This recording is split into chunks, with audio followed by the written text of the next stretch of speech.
off the crossbar.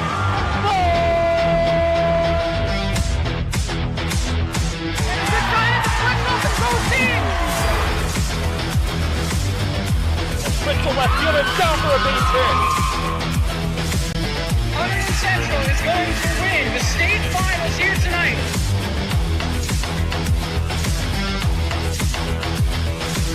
Mark it on the board. Touchdown, Red Devils. Off the deflection. Off the deflection.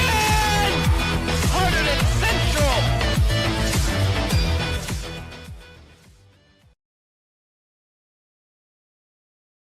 And joining us here on the Red Devils pregame show here on the HCTV live stream, Red Devils quarterback RJ Hart.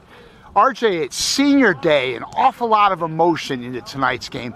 Talk about what that feeling is going to be like. Yeah, I mean, obviously, it being our last home game, it means a lot to us, you know, leaving everything out on the field, especially our home field. What has this experience been like, RJ, and how do you feel like you've developed in your last 2 years as Red Devils play caller? Yeah, I mean, obviously, it's been great, you know, coming in to the football program, we weren't doing as well, but you could definitely see the program starting to turn around, and we're definitely headed on the right track. And I think just everyone coming together and being more of a team really helped out the program. So RJ, do you remember what it felt like your first game when you went under these lights and what it's like now? What's the difference been for you personally? Yeah, I mean, obviously going into the first game under the lights, you have a lot of nerves going through you and stuff. But as you play more games, you definitely get a lot more comfortable and you feel a lot more confident with yourself, and it just makes the whole team play better. RJ, you guys no doubt had some goals in the off season that you wanted to check off. What were some of them, or really what do you feel like you were able to check off from that list as a team? Yeah, I mean, obviously we wanted to have a winning season, which we accomplished last week with a win. But that's not the end for us. We want to win playoff games, and we want to go far in the playoffs. So. And that was Red Devils quarterback RJ Hart. Stay tuned next for senior night, Red Devils and Perth Amboy. Good evening, ladies and gentlemen. It's football time again here at Hunterdon Central. Tonight is senior night. Principal Brandt, Athletic Director Spencer, Head Coach Ransom welcome you to the campus of Hunterdon Central High School and Stewart Memorial Field for the Hunterdon Central Red Devils' fourth home game of the season, senior night. Tonight's senior night clash is between the Red Devils of Hunterdon Central and the Panthers of Perth Amboy High School, Perth Amboy, New Jersey. We would like to take a moment to thank all of our seniors for their hard work and dedication to our programs here at Hunterdon Central. We hope that you will look back and remember all of the memories and relationships you have built over the last 4 years. We would like to thank all the parents for the sacrifices you have made in order for your sons and daughters to be a part of our programs here at Hunterdon Central.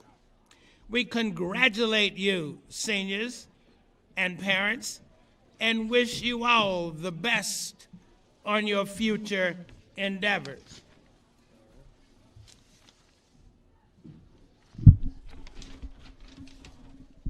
We will be starting off with our Hunterdon Central Red Devil football seniors in this celebration. And to kickstart it, we have number 4, Evan Amato, escorted by his parents, Jen and Ryan Amato. How fast? Next up, we have number 19, Hector Argueta Morales, escorted by parents Lydia and Fraben, brother Josh and sister Aitana. Number 54. Oh, what do you know that, man? You want to do till the pictures are done? Way after the pictures.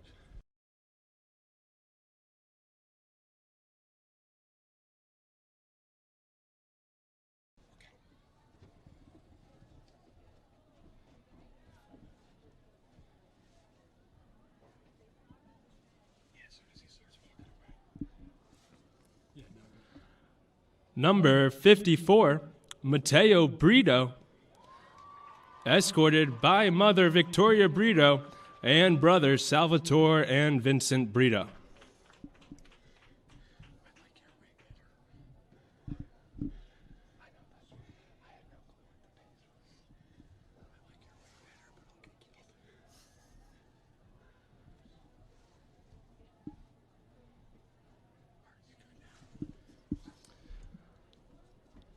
Number 3, Kenny Burke, escorted by parents Ken and Margie Burke.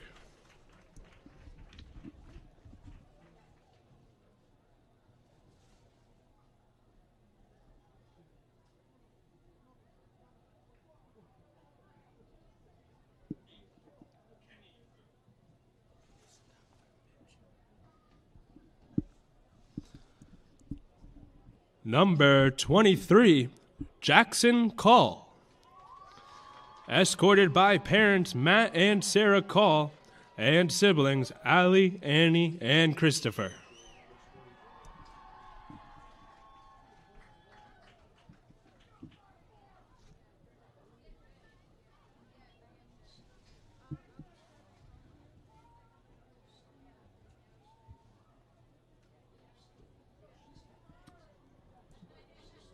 Number 22, Will Cella,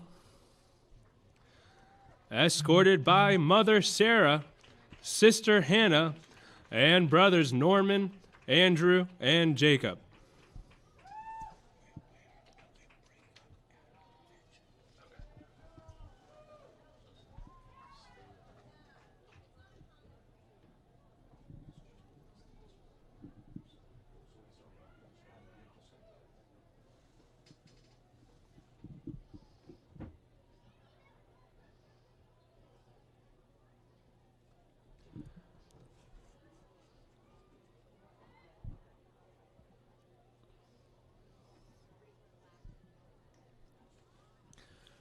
Number 46, Javi Davis, escorted by mother Ariana and sibling Juju Davis.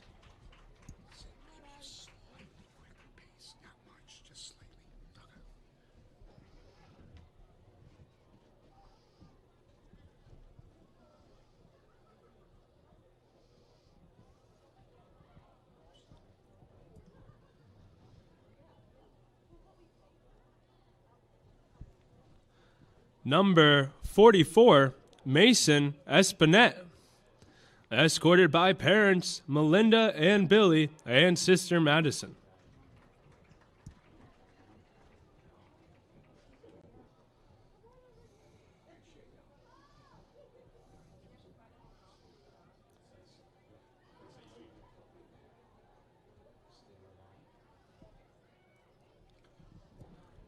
Number 14, Temalalu Fache, escorted by coach Casey Ransone.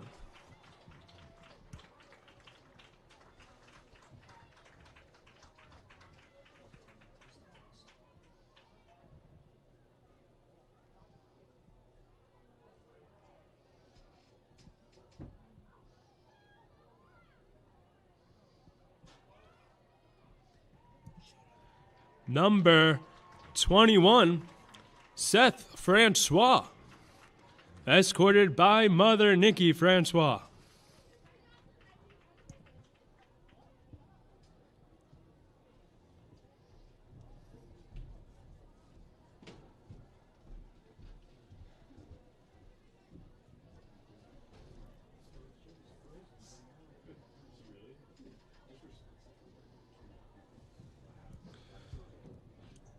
Number 68, Zach Goodman, escorted by parents Sherry and Jason Goodman and brother Aiden Goodman.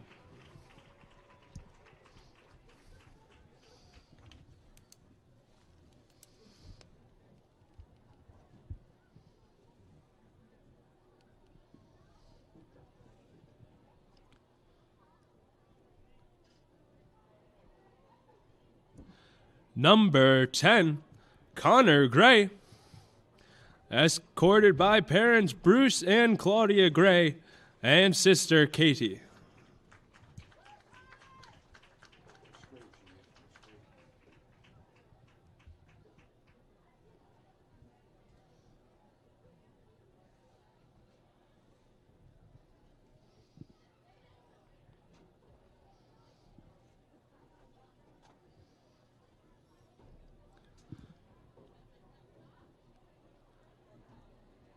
Number 7, R.J. Hart, escorted by parents Jason and Karen Hart and sister Eva.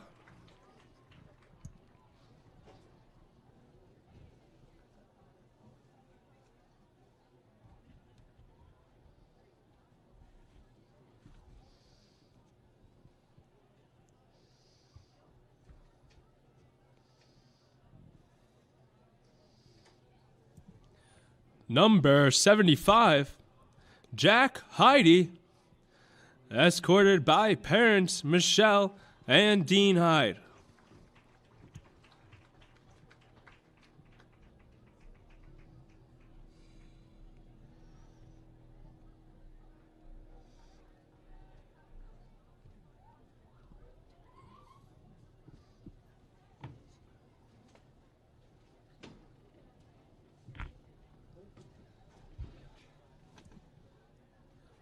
Number 11, Parker Kinsley, escorted by parents Dan and Karen, sister Ella, and brother Casey.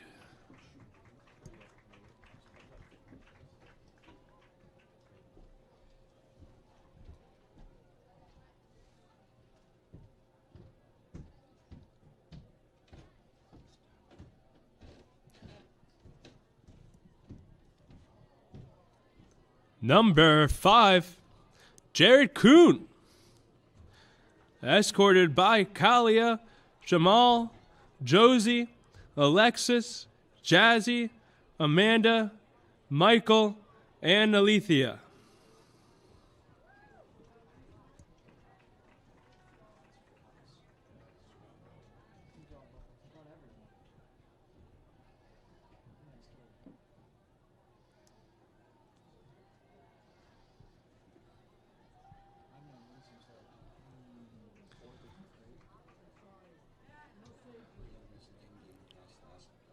Number 45, Alan Lopez Gomez, escorted by Nicole Sanchez.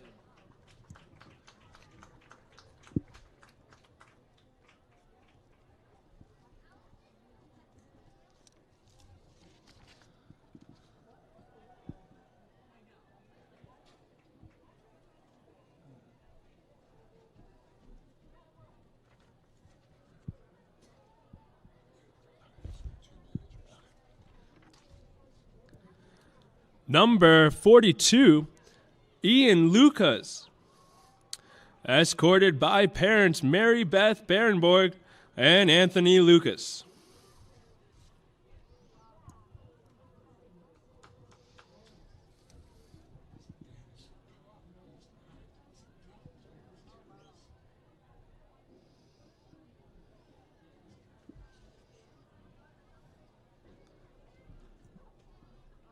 Number 16, Decker McNally, escorted by parents Denise and Robert McNally and sister Peyton.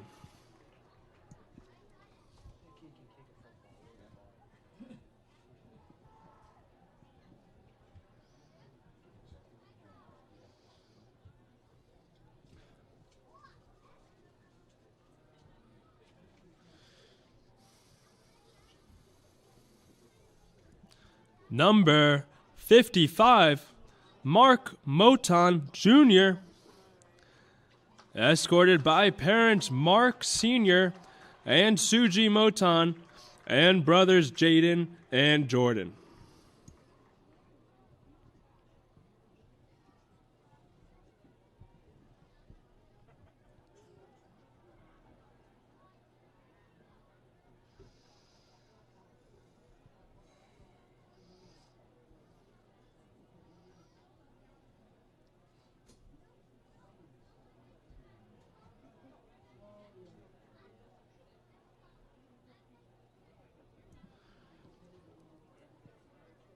Number 62, Jacob Piawang, escorted by parents Dana Bavona and Boone Swan Piawang and sister Isabel.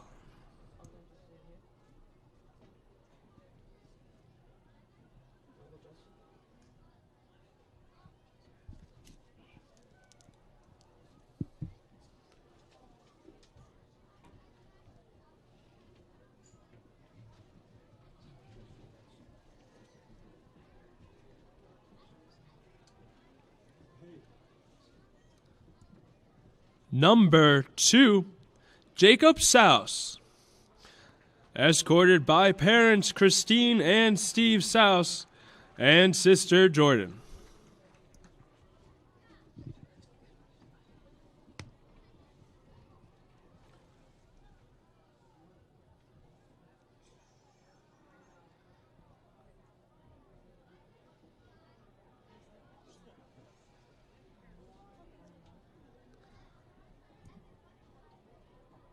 Number 30, Michael Souse, escorted by parents David and Pamela Souse and brother Alex.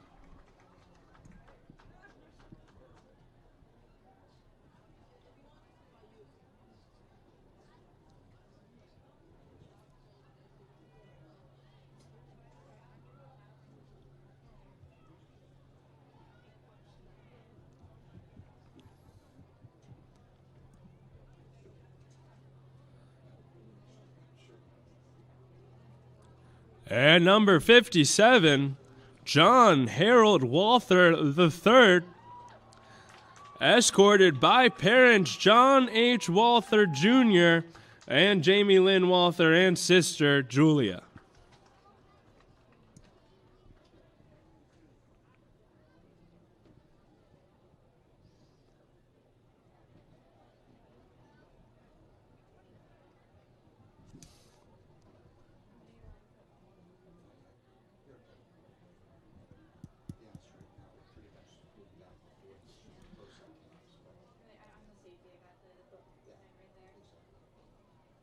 And for Red Devils football, we have 2 senior managers, first of which, Alana Cunningham, escorted by mother Hope Merritt and father Marty Cunningham. She pronounces it Manjarres. Emily Manjarres.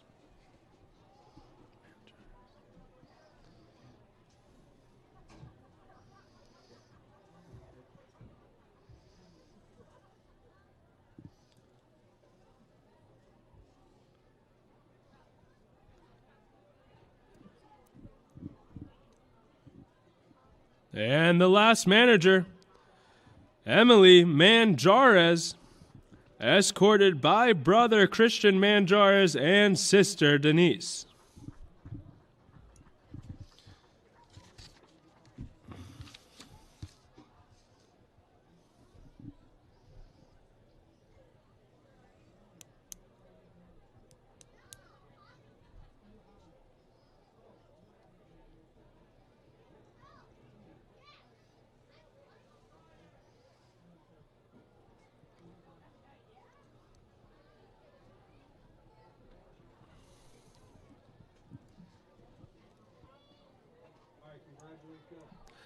And congratulations to the Hunterdon Central Red Devil football program seniors.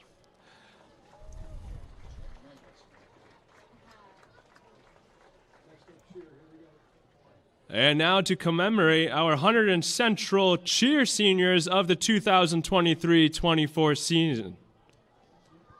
First up, Reagan Catherwood, escorted by her parents Tammy and Scott Catherwood.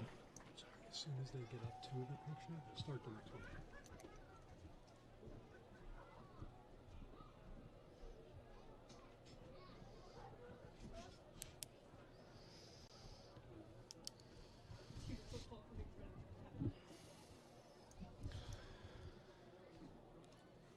Julia Cerny, escorted by her parents Al and Lisa Cerny and her brother Michael.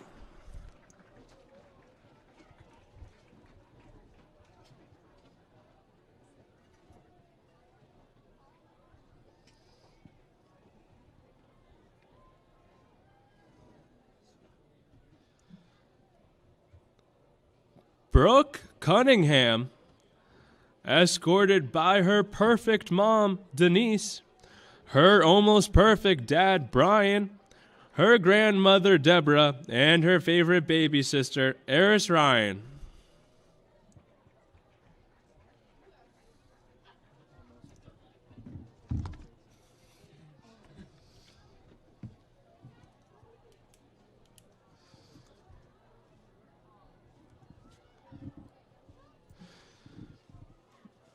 Next up, Bailey Ferez, escorted by her parents, Chad and Kristen Ferez, and her sisters, Taylor and Riley.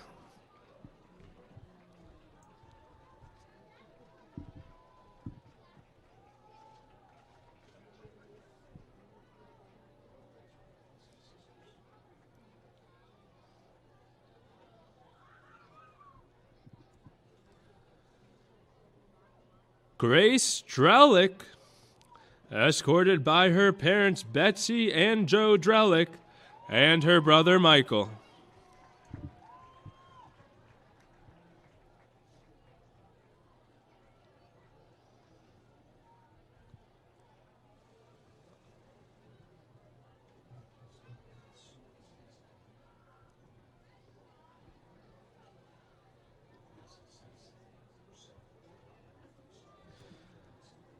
Caitlin Fleischer, escorted by her parents Brenda and Bill Fleischer and her brothers Matthew and Evan.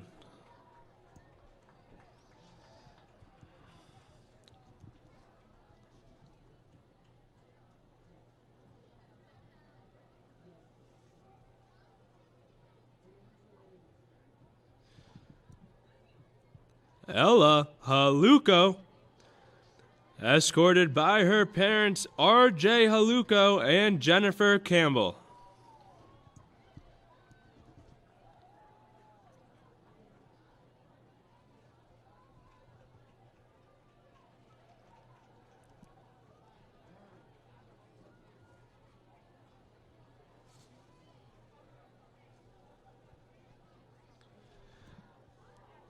Ella Kinsley, escorted by her parents Karen and Dan Kinsley and her brothers Parker and Casey.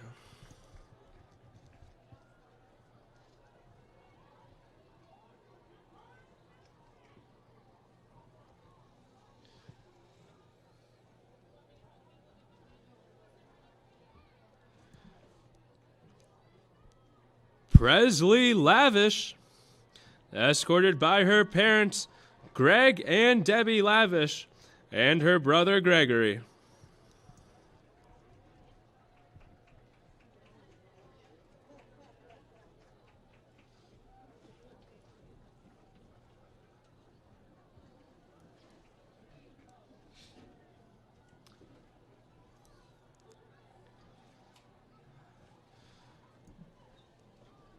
Jasmine Likir, escorted by her parents Marvette and Mike and her sister Alyssa.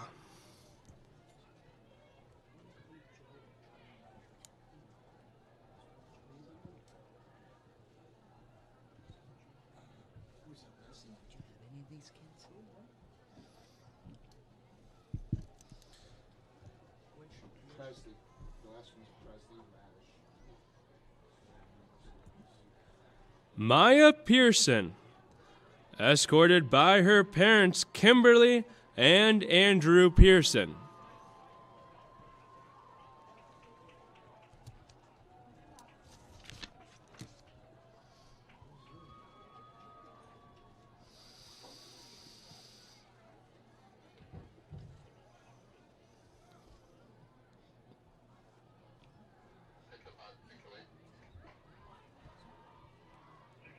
Ariana Ramos, escorted by her parents Miguel and Maria.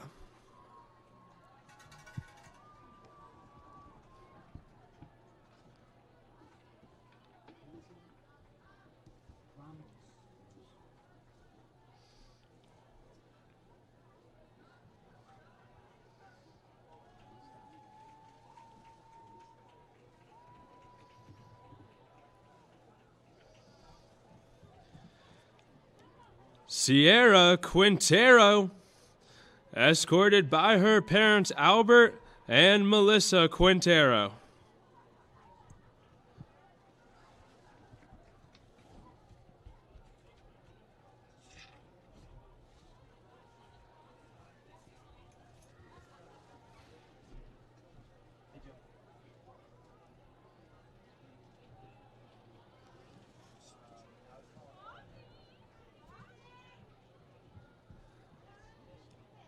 Emily Saporito, escorted by her parents Dana and Joe Saporito.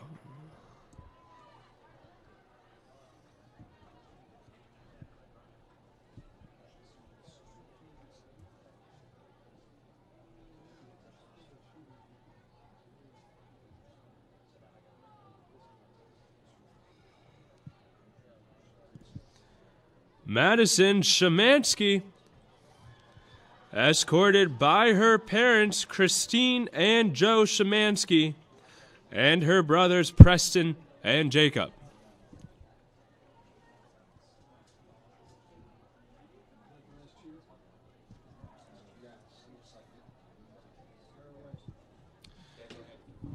And with that, big congratulations to the Hunterdon Central Cheer Squad seniors of 2023-24.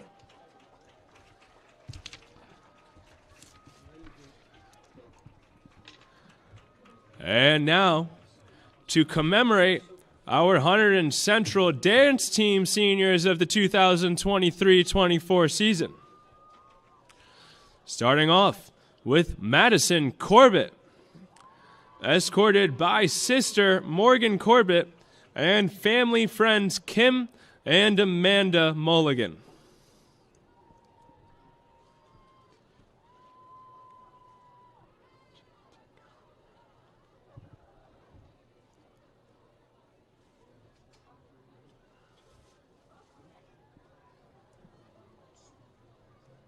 Leela Jatigoker, escorted by Renu Shevde and Parag Jatigoker.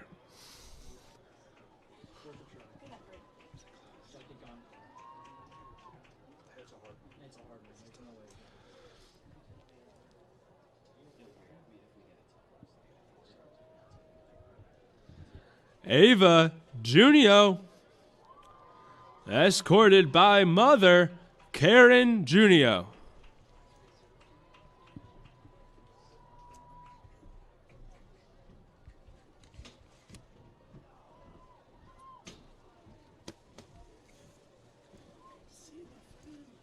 Looking sharp as always. Lacey Keller, escorted by father Todd Keller and mother Lainey Keller.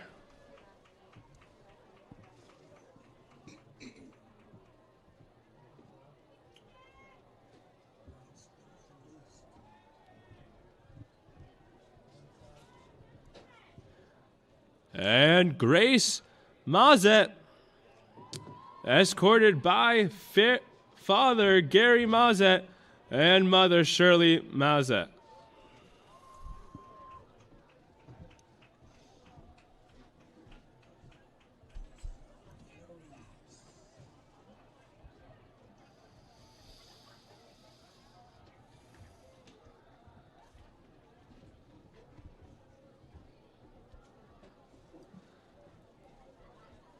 And with that last announcement, folks, we have a full field of Hunterdon Central Red Devils seniors and their families, so let's give them one big round of applause, please.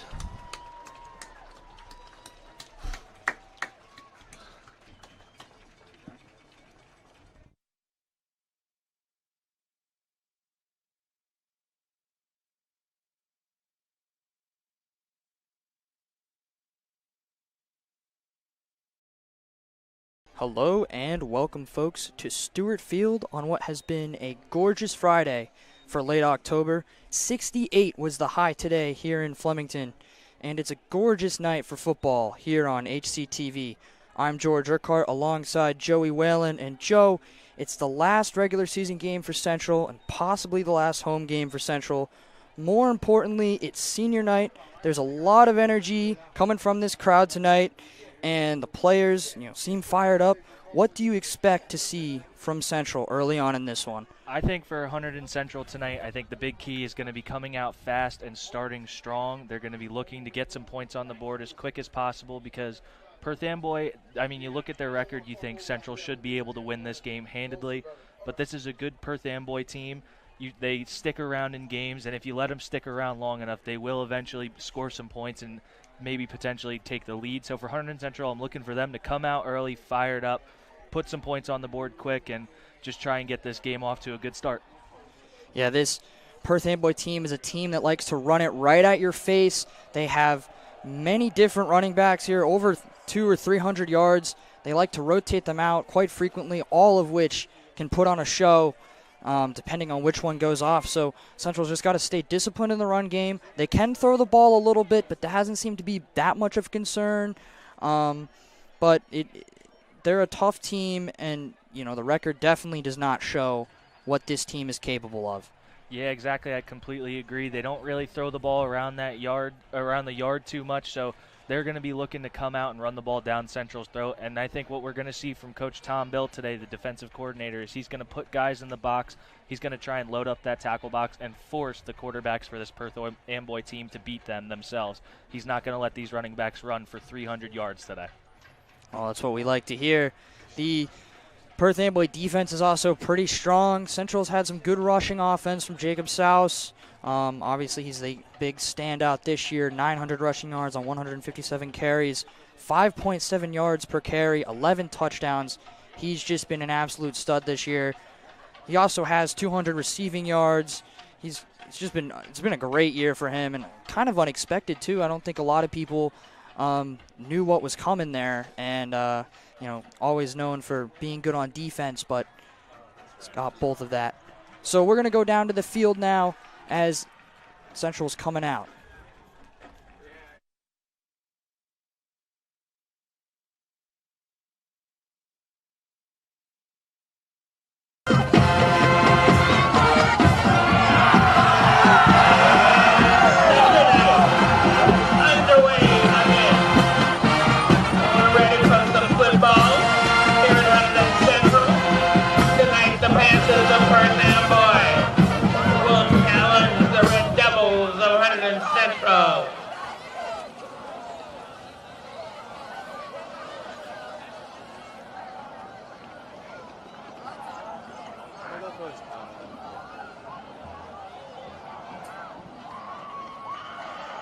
In just a few moments, we'll have the captains and the coin toss in the center of the field,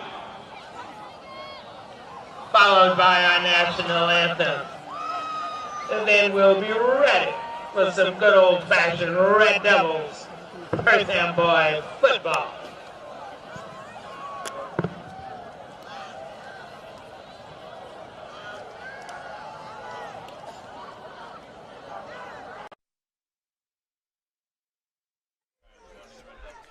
Well, so we're back. We thought that anthem was coming sooner, but out come the captains. Well, there you go. There's his name being announced on the board. Jacob Souse, as we were talking just before we went down.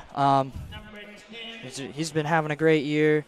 RJ Hart, he's had a solid year as well. He's able to run with it. He's a very good dual-threat quarterback, throws defenses off, and that's the thing. They can run an option pretty well with between Souse and Hart. They got to worry about both of those guys.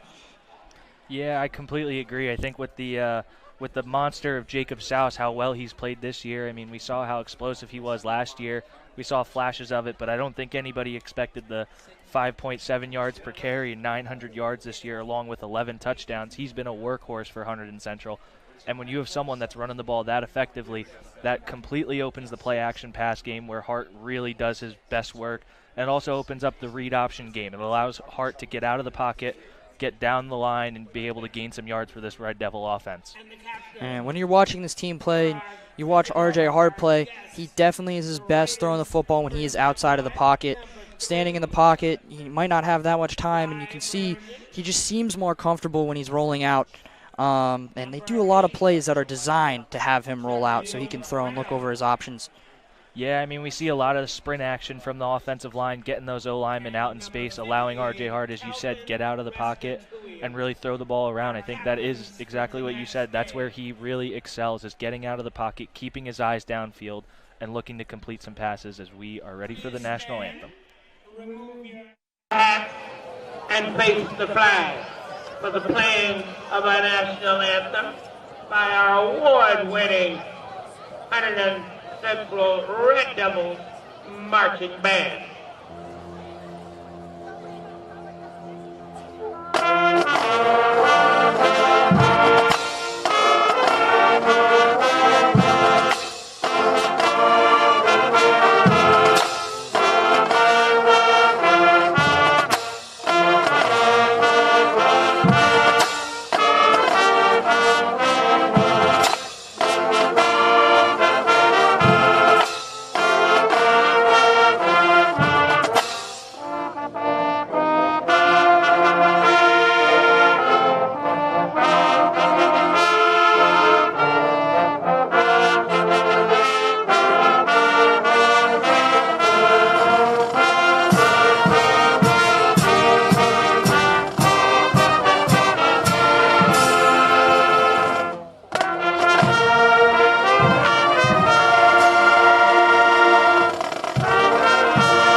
So joined here with Coach Ransone. Coach, it's senior night.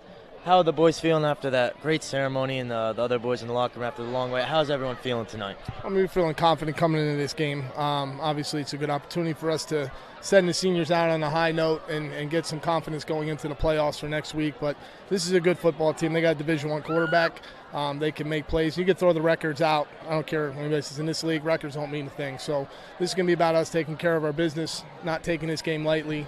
All right, getting prepared for next week, and obviously there's a lot of playoff implications that are involved in this game, so it's important to us too. Coach, thank you and good luck tonight. Back up to you.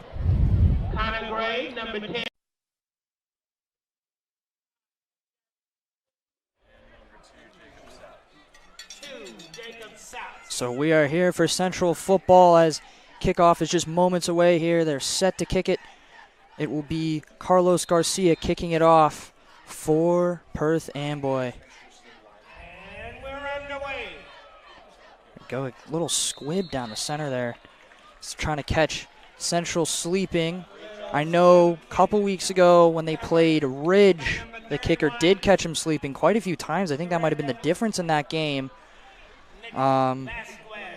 So good to stay on it there for Central and get the ball to start this game here. Yeah, I was going to say, I mean, a couple weeks ago against Ridge, that's really what killed this Hunterdon Central team was special team turnovers. So nice to see them finally just jump on the ball, recover it, start your offense out with good field position at their own 30.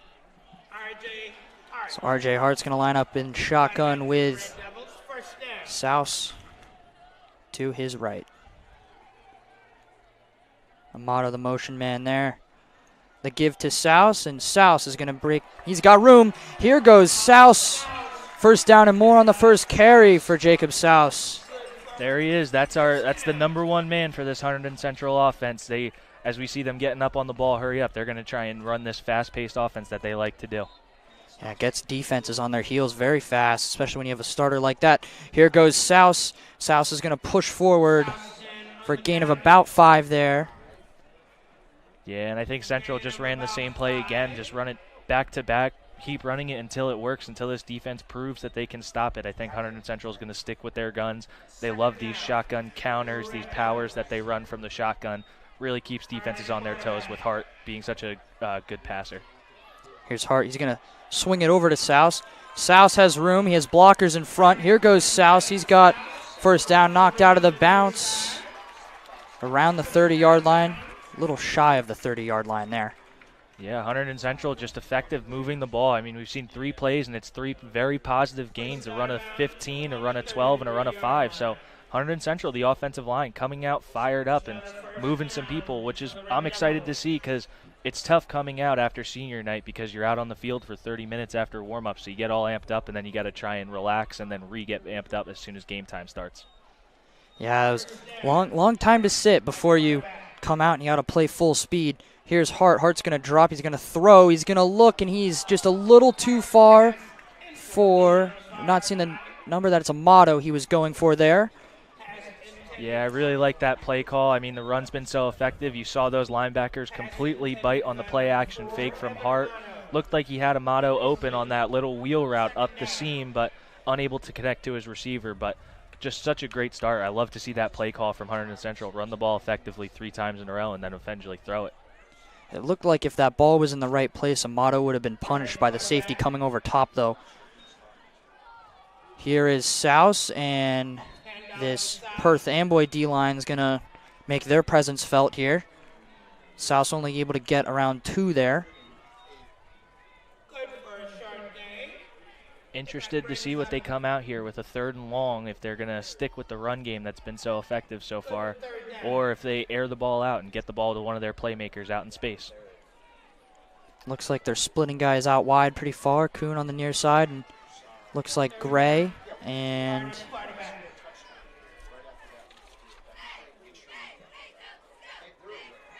Marrero is going to look for Gray, and that goes right through the hands. And Connor Gray, I would say 99 out of 100 times. I'm not going to say 9 out of 10 times. I'm going to say 99 out of 100 times he makes that catch, but, you know, it doesn't always happen. Happens to the pros, too. Yeah, it looked like he just caught himself looking upfield a little bit before he fully secured the ball, trying to get that first down yardage. You just got to be able to look that in, but that's a good ball from Hart, and it was a good route from Gray, getting open on that little cowboy, in break and then break right back out towards the sideline. Seth Francois just checked into the game as receiver in that triple set. Here's Hart. Hart's going to look. He's going to find Marrero for a first down. Yeah, Marrero has really come alive in the second half of this season. Wasn't really being utilized in the pass game initially, but Marrero has been very effective so far in the pass game, and that was just a really nice play design from offensive coordinator Connell Joyce, sending 2 guys upfield, bring those corners with them, and slip that slant right down the middle, beat him through the middle. 5 receptions, 74 yards for Marrero, and a touchdown recently. And here's a give to Souse. Gets a couple yards there. It looks like the ball came out. I think Burrito is holding it right now. He was. Yeah, can't tell if that was a fumble or just Souse putting the ball down and Perth Amboy trying to act like it was a fumble. So Burrito recovers it smartly, sets him up for 2nd and 9. There's a lot of bodies in there. Hard to tell when that knee hit. I'll go with Souse again. Souse up the center, and Jacob Souse is in for a Central touchdown. What a run from Jacob Souse, just a simple power right up the middle. Our big guys are better than your big guys, and Hunterdon Central's offensive line gets a really nice push up front, opens up a huge gap in the middle for Souse to shoot through. I think we might have to hold up here, though, because there is some yellow on the field. I think they're going to say there was some holding there. It was a beautiful run from Souse. He broke a couple tackles, but Central is walking back, and it is a holding call there. Yeah, that's just unfortunate. I mean, it was a great job by the inside 3 of this Hunterdon Central offensive line getting there, but once you get to those that second level on those linebackers, they're a little bit shiftier than a D lineman, so they're hard to block. So here we go. This is 2nd and long. They're going to go back to Souse here, and he breaks through. It looked like he might have had some room there, but there were some guys on the second level. Yeah, just a nice gain to 9, gets that yardage back, puts him back to 3rd and 10, 3rd and 11. So able to get that yardage loss back, but just unfortunate setting themselves up with a 3rd and long. A little bit more manageable from here for Central.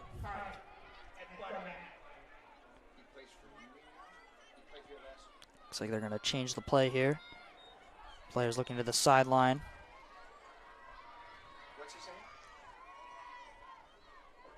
It's Hart. He fakes the pitch. He's going to look. He had people in front of him. He sees, I believe that's Kuhn on the outside. No flag. Looking for Jared Kuhn. Would have been a remarkable catch if he was able to bring it down, but that ball was where it needed to be. Yeah, that's a phenomenal ball from Hart, throwing across his body to the opposite corner. It looked like his first, second, and third reads were not open on that play. So just looking for somebody with a little bit of daylight. Gave Kuhn a chance to go up and get that one, but good coverage on that play. Sets up for a 4th and long for Hunterdon Central. Be interesting to see how this goes. It's going to be 4th and 11 here. Here's Hart. Looking over the center, he had Souse, but he threw it a little too far. And Perth Amboy is going to escape with a 0 on the board. Good stand there from the defense. Yeah, very nice stand from the Perth Amboy defense in the red zone. Just stops Hunterdon Central after that penalty. Souse runs in a touchdown, but the penalty moves Hunterdon Central back, and Perth Amboy is able to capitalize on that mistake from Hunterdon Central. So able to make that stop and get themselves the ball, but deep inside their own territory. So for Hunterdon Central, I think they're going to do exactly what we said in pregame. They're going to move guys up, put them in the tackle box, and stop this effective running game for Perth Amboy. This Central defense, a very strong Central defense. Tackles are led by number 42, Ian Lucas. He's having a very strong year. It's been very hard for teams to run, especially against this Central defense. Passing game doesn't get tested as much in high school, but a couple interceptions. Pressure was right in his face. A little too far there. Yeah, it looked like he was trying to hit his guy over the middle, just ball thrown a little too high and a little too far outside, but good pressure from the front four from Hunterdon Central, making the quarterback uncomfortable back there in that pocket. Surprised we see Perth Amboy coming out and throwing the ball on the first play. Yeah, Le'Veon Baltazar is the quarterback for Perth Amboy. He's definitely a dual threat. He has quite a few rushing yards, 252, I believe. And he's had a kind of an up and down year as far as throwing the ball. 3 touchdowns, 5 interceptions. But he is a threat. He can make some big plays, and he does have a very good receiver in Secure Price. He has 28 receptions for 448 yards. It's going to be the main goal for Central in the passing game, is getting ahead of Price. Jefferson Reyes was the target of the last pass. And the ball is intercepted. And that is Mason Espinette on the interception there for Central. I was looking down for a second, and just as that happens, Mason Espinette's able to get in front of the ball there and intercept it. Yeah, the D-line gets a great push up front and is able to get their hands on the ball as Balthasar is releasing. And after that false start penalty on Perth Amboy, they were kind of forced to throw on 2nd 16. So great job by the Hunterdon Central front four, getting their big paws up there, getting a hand on the ball. And Coach Bill always preaches tips and overthrows. You got to have those, and that one was a tip ball. Great job by Espinette coming down with that ball and setting Hunterdon Central up inside Perth Amboy's 10-yard line. Yeah, Central starting with remarkable field position here. And someone moved early there. Yeah, it looks like it was a false start on everybody but the center. Yeah, they get those in the NFL at times too. Referees will chuckle about that. Yep, just a bit of a miscommunication. I mean, pushes you back 5 yards, but still 1st and goal from the 14-yard line. So for Hunterdon Central, you need to put points up on the board. If you get this great a field position, you cannot come out of this drive empty-handed. There are a couple of kickers for Central. Alan Lopez Gomez and Morales as well. Both kickers been pretty good from the extra point line, but not that many field goals attempted for Central. Only 3. All of them have been attempted by Alan Lopez Gomez. He's 1 of 3, and his 1 field goal was from 10 yards out. So it'll be interesting to see if they would ever decide. They're very close. They're definitely within range of an extra point here. So if they want to put 3 on the board and this doesn't work out, probably could. Here is Souse. Might work out right now as Souse has some room and he's pushing his way down inside the 5. Yeah, just a really nice job by Souse. Hunterdon Central really likes that quick sweep from the shotgun, just getting Souse the ball, letting him get full momentum going to that sideline, that near sideline. Does a really nice job just getting himself upfield, able to stiff arm one linebacker and get some extra yards, gets Hunterdon Central to the 5. So I think this is 4-down territory. Coach Ransone and Coach Joyce are very confident in their offense's ability to put points up on the board, so I wouldn't be shocked if we saw that if they don't get it here, they're going to stay out on the field for 4th.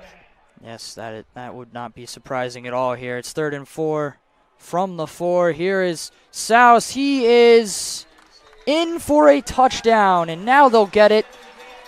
Central is going to put up 6 right here. Jacob Souse just able to get his head in there. Seems like we have a referee coming in with a flag in the end zone, so I'm interested to see what this call is. That is interesting. There will definitely be a little frustration from the student section if this doesn't count. It looks like it is going to count based on the unit change and the kicking unit coming out there with Hector Morales to attempt this extra point. He is 13 for 14 on the season from the extra point line. He's having a solid year.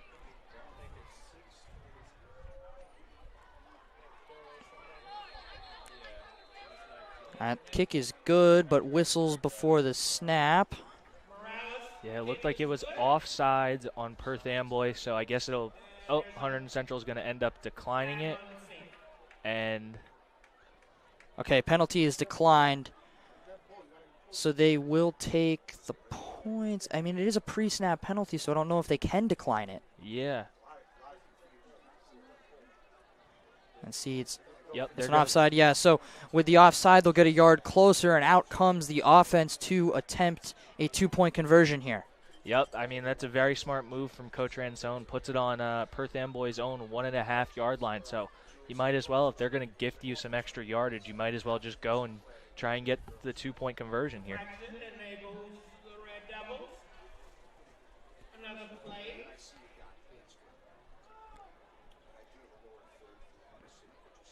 Be interesting to see. I know the obvious play here is to run Souse up the middle, but you'd think Perth Amboy is pretty geared for that as you see extra bodies there in the center. Here is Souse, and he's got it. 2-point conversion there for Jacob Souse, and Central is going to start with an 8-0 lead here under the lights at Stewart Field. Yeah, just a great start for Hunterdon Central. I mean, you come out, you move the ball effectively the entire first drive, and then you stall out on your own or on Perth Amboy's 20, but the defense forces a turnover.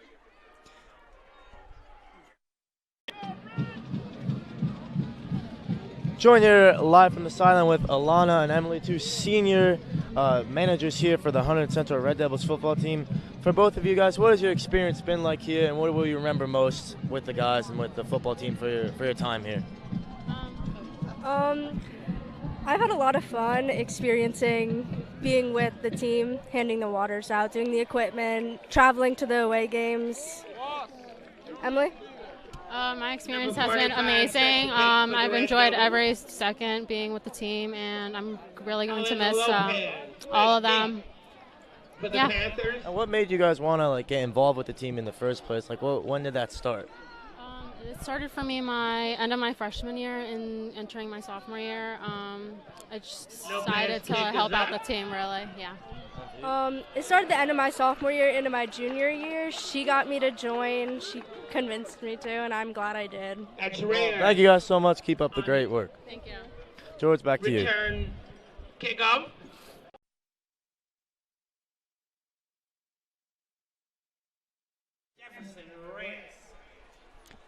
All right, after that kickoff there, looked like they were kind of attempting maybe to get a ball to pop up there, maybe get the ball back right away. It's kind of a more squib kick as well, but Jefferson Reyes for Perth Amboy is able to handle that pretty well. Yeah, it looked like they were trying to do what Ridge did to them multiple times, just a little pooch kick, pop one up right behind that first line, try and let the ball hit the turf and try and go out and follow it. But nice job from Perth Amboy, just able to catch it, get upfield, and starts out with great field position at their own 37. So Central defense was able to intercept Barthazar on the last one. Le'Veon Balthazar He's got some pressure in his face. Oh, he had Jefferson Reyes, but it's like Will Cello was in there. Yeah, it looked like it was in between Jefferson Reyes and Shakir Price, so the two of them in similar areas. Couldn't really tell who that ball was intended for. Both of them given a chance to catch it, but neither come down, so good coverage from this Hunterdon Central secondary, who have been kind of the unsung heroes of this team. They've done such a nice job this whole season being able to shut down receivers who have gone for big games before. So Hunterdon Central secondary is kind of the unsung hero of this defense. They've been so effective and so effective in the pass game. Not to mention the coverage sacks that have happened due to lockdown defense. So it can be a false start here. Balthazar lined up. Balthazar and Jameer Brown can both throw it. Jameel Brown, I'm sorry. Jameel Brown, very good running back and very good defensive player as well. He can also throw it. He's thrown it 5 of 7 for 80 yards this season. I believe he has 2 touchdowns. So, you know, when you see these two guys in the backfield, it's kind of hard to tell sometimes who's going to be the one who's actually throwing it.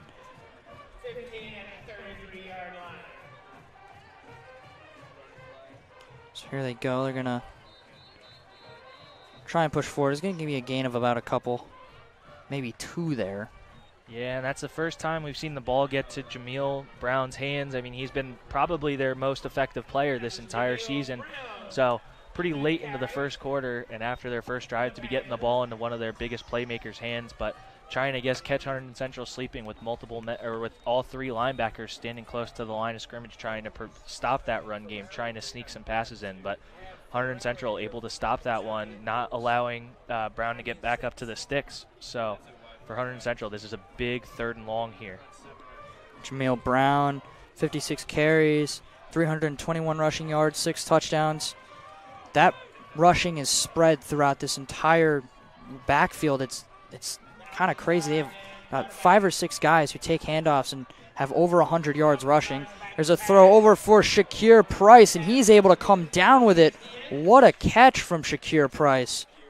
Yeah, it was a really nice ball from Balthazar there, just throwing it over the middle, giving his guy a chance, but just a really nice catch over the middle from Shakir Price, who's their leading receiver this year, just going up, being able to get it and fall down, but still a yard short of that 4th down marker. So I think we might see a QB sneak here because Balthazar, just looking at him on the field, he looks like a big dude. He's a pretty big quarterback back there for a high school team. So I think they're probably just going to ask him to get under center and fall forward for a yard. And it's going to be a tough situation for Central to get a stop here, but they have a strong interior defensive line, so see here on 4th down. Balthazar is going to do just that. It is not easy to tell if he got that or not. I think he did, though. Yep, the referees are signaling 1st down, so he's able to fall forward for that extra yard. But we saw Hunterdon Central, it's the first time in a while we've seen them coming out in a 5-down front, trying to cover up every offensive lineman and give themselves a chance to stop that borderline tush-push as we see the Philadelphia Eagles run every single Sunday, one of the most unstoppable plays ever. Yes, the controversy in the NFL over the tush-push. My opinion, they should keep it. I'm not an Eagles fan, but I think they should keep it. I've seen it stopped before multiple times, so my thing is find an answer, but here's Balthazar dropping back to throw it. Under pressure, he's able to find Shakir again. Price. Yeah, just Balthazar just moving his feet, keeping himself alive, moving himself out of that pocket and looking for his #1 receiver. And Shakir Price doing a really nice job of finding a soft spot in the cover 3 zone that Hunterdon Central is just running there, just finding a spot in the middle behind the linebackers in front of the safety and corners, able to come down and get 1st down yardage. Yeah, Shakir Price can wreck a game. He has 28 receptions, so it's very clear who they go for. Here is Jameel Brown powering through a tackle there as his jersey was getting tugged from behind. He's able to get a 1st down.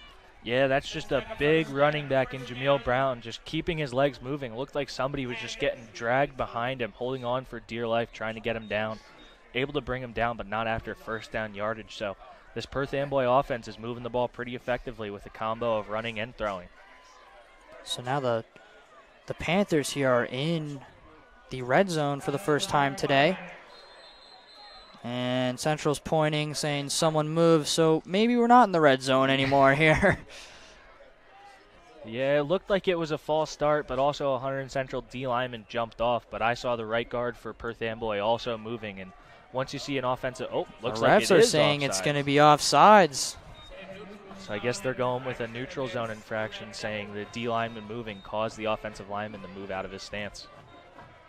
So here's a handoff to Brown. This time he's swallowed up. And there he is, number 2, Jake Souse, coming down the line from that outside linebacker position that he fills in at every once in a while. They don't play him the entire game there because he's their number 1 running back, but he is a very effective tackler, does a really nice job staying flat, coming down the line and making that tackle at the line of scrimmage. So they now have Jerome Green in there at running back. He has 26 carries for 250 yards and 3 touchdowns. He averages 9.6 yards per carry. They fake it to him, and they go to Shakir Price. The ball is coughed up, and Central picks it up in the end zone. Oh, my goodness. Mason Espinette got on top of that. It was knocked out. Was he in first? The refs are waving touchback. Yeah, the refs are signaling the touchback, so Shakir Price, as we see him a bit shaken up on the field on that, just does a really nice job trying to fight for extra yards, but as soon as he extends that ball, he gets popped pretty hard over the middle and forces the ball out. Well, hope Shakir Price is okay. Very important part of this offense for Perth Amboy. This offense for Perth Amboy was moving. They didn't seem to have too much trouble with the Central defensive front. They were finding holes, getting the ball downfield, and yeah, they were really effective. They were moving the ball well. I mean, we saw Jameel Brown just running through people, just chugging himself along, trying to get downfield, and Balthazar doing a really nice job getting out of the pocket and throwing the ball downfield. But for Hunterdon Central, that is a big stop that they needed. But as you said, you never want to see a player get hurt. And this would be a massive loss for this Perth Amboy team if Shakir Price goes down. And Balthazar, aside from that early interception, looks like Price is walking all right. Hopefully he just got the wind knocked out of him. Definitely very possible with the way he was popped.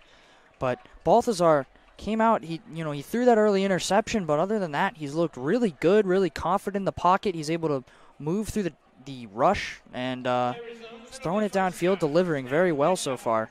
Yeah, he really is doing a nice job. He settled down after that early interception on maybe his second or third throw of the game, but settling yourself down as a quarterback, that's probably the biggest thing, is just you can't get too down on yourself after one mistake, especially one made so early in the first quarter. So Central start this drive here from the 25. Here's Souse. Souse has a hole. He stiff arms a man. Here is Souse. Jacob Souse breaking free. They're going to say he came out of bounds at around the 40. What a run from Jake Souse. Yeah, the inside of that offensive line for Hunterdon Central has been doing such a great job, especially in this first quarter of this game, moving people, getting guys out of the running lanes, opening those lanes up for Jake Souse. And Souse is just able to find some daylight. And once he sees green grass, he goes. He does not hesitate. So great job by Souse getting upfield. Some up-tempo from the offense. Here is Souse. Souse has room and another first down there. Good blocking to create the lane there for Souse. Yeah, Souse is just running north and south right now. He's trying to get himself up and down the field as fast as possible, trying to get those big chunk plays. And so far, he has done an excellent job in moving this Hunterdon Central offense. I think they're going to say 2nd and 1 here. I jumped the gun on the first down there.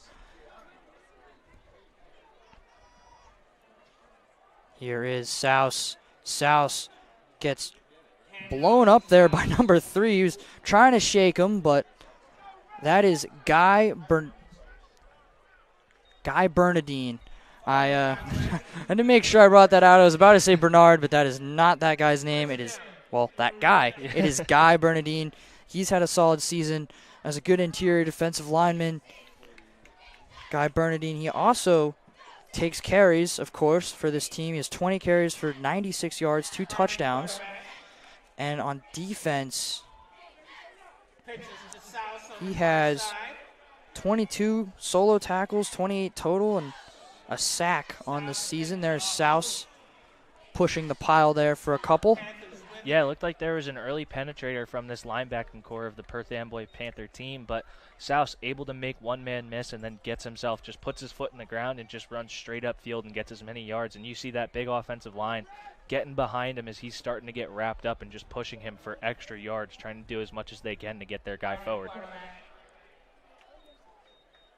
On that, looks like a jump there. Do not think the offensive line moved.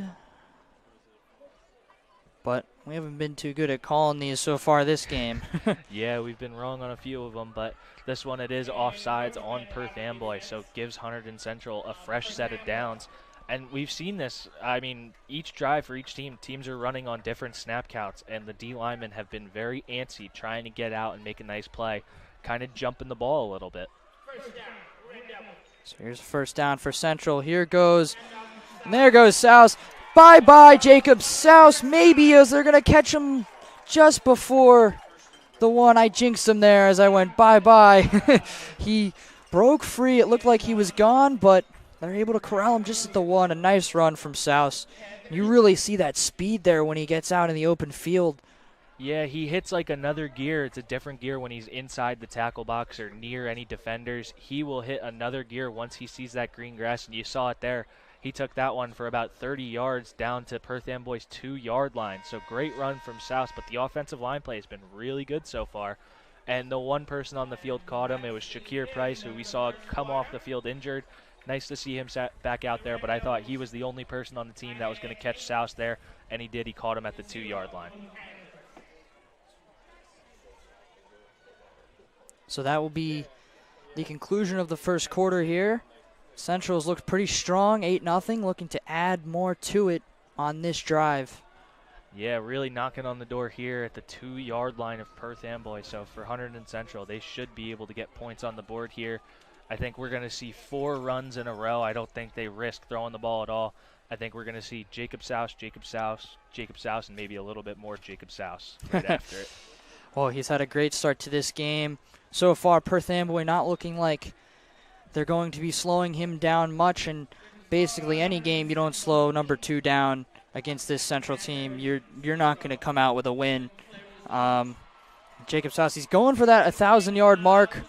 Hard thing to do in high school with only 9 games.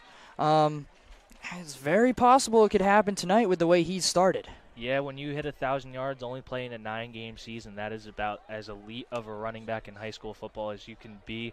He's just been so effective, and he's not afraid of contact. He's not afraid to stick his nose in the middle of the field and just get himself upfield. So great job by Jacob Souse this season. And so here is Souse, and Souse is going to work his way in for the touchdown for Central. He had to fight for that one. He went through about 3 or 4 tackles to get about 2 yards, and he's in the end zone, though. Yeah, he just did a really nice job of just keeping his legs moving and able to get himself upfield into the end zone there. Keeps his legs churning, and that's something he does so well. He fights after contact. The first guy is really never going to be able to bring Jacob Souse down. So Hector Morales, pending an offside, will actually take an extra point here. And that is through the uprights there for Hector Morales. He is 14 out of 15 on the season from the extra point line. He's had a good year kicking the football. Yeah, he's been doing a great job this year. He's been money on the extra points. I mean, the confidence in the offense has really not given him a ton of opportunities to kick field goals, but when he gets his chance to kick his extra points, you know he's going to be taking all those chances he can get, and he knocks pretty much every single one of them through. So we're sitting here. It's 15-0 with 11:52 to go in this second quarter.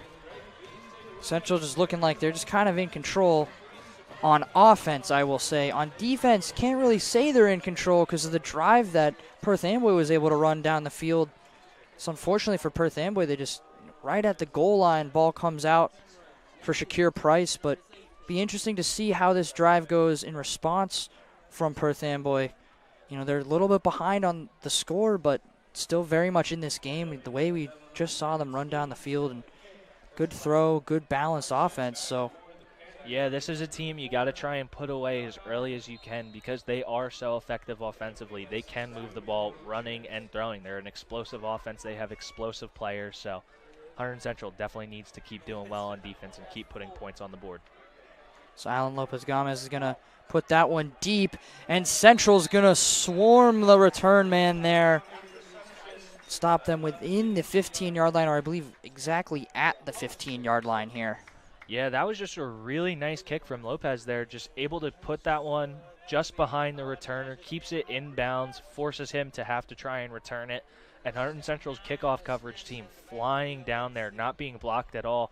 And everybody does a nice job staying in their lanes and collapsing the running lanes for that kick returner, able to bring him down and puts him deep in Perth Amboy's own territory. Kind of similar to the first drive Perth Amboy had, starting on their own 15-yard line. So Central defense had a rough drive for the second drive of the game, but it felt like they were just this close to stopping them a couple times. So interesting to see how this goes. Le'Veon Baltazar. And the referee is telling players to put their knee pads over their knees. Not very often you see that, but... Well, it's all about some safety there. So here is Le'Veon Baltazar from the shotgun with Jameel Brown. And give it to Brown. Get a couple. Pick of about 3 there for Jameel Brown. He had one very strong run on that last drive. Right? He scampered for about 11 yards. He looked like he drug a man for almost the entire way until he got popped just over the first down marker. Yeah, you can tell he's just a big, strong running back and keeps those legs moving effectively. Baltazar to throw. Pressure coming in. More pressure there from Brito, and they'll eventually force him out. And some friendly fire on the side there. Jack Heidi's able to get up. They're able to put him. Looks like it's going to be about a loss of 1. Yeah, so looked like Jackson Call almost got home there. Thought maybe should have been a holding call on him rushing the passer from that left defensive end position, but able to force Baltazar out of the pocket. But Baltazar does a really nice job just looking downfield, and as soon as he sees none of his reads are open, he's just going to take off and try and get some positive yards. Looks like Baltazar got 1 there in the end. So it will be 3rd and 4 here from about the 20-yard line. Baltazar, looks like it is still Brown with him.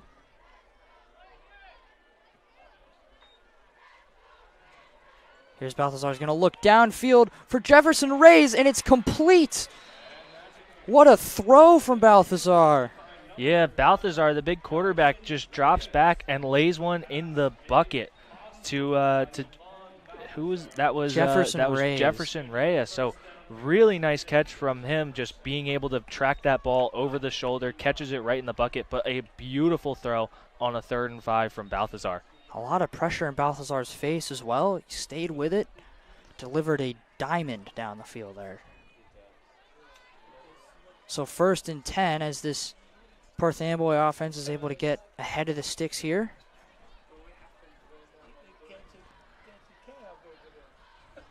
Baltazar, he's having a strong game despite the interception. I mean, the stats might be a bit of a lie right now for how he's doing, but looking very strong. Here's the handoff to Brown.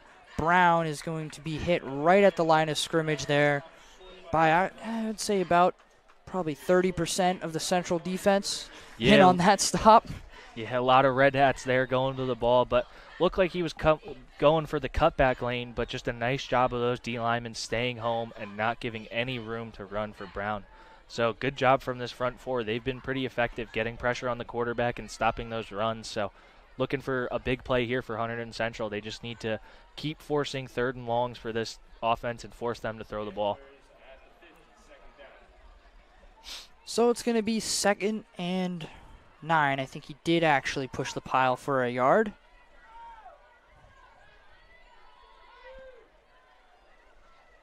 Here's Baltazar. Quick throw over on the side of number 13, but that's going to be swallowed up by Central after a small gain.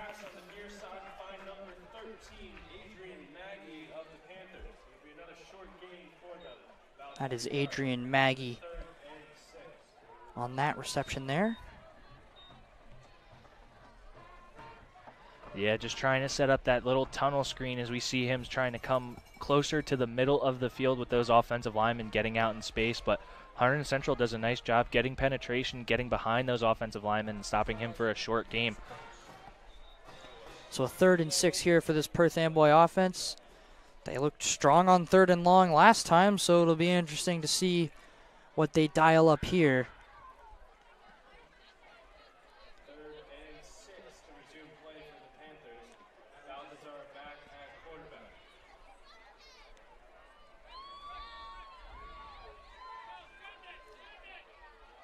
So here's showing some pressure from Central. Here comes a big blitz. Balthazar is going to run, and he's going to get through, and there goes Balthazar for a 1st down and more, but a flag comes out, and I'm going to just say it's probably most likely a holding call there or an illegal block in the back. It looks like it happened out just past the line of scrimmage there.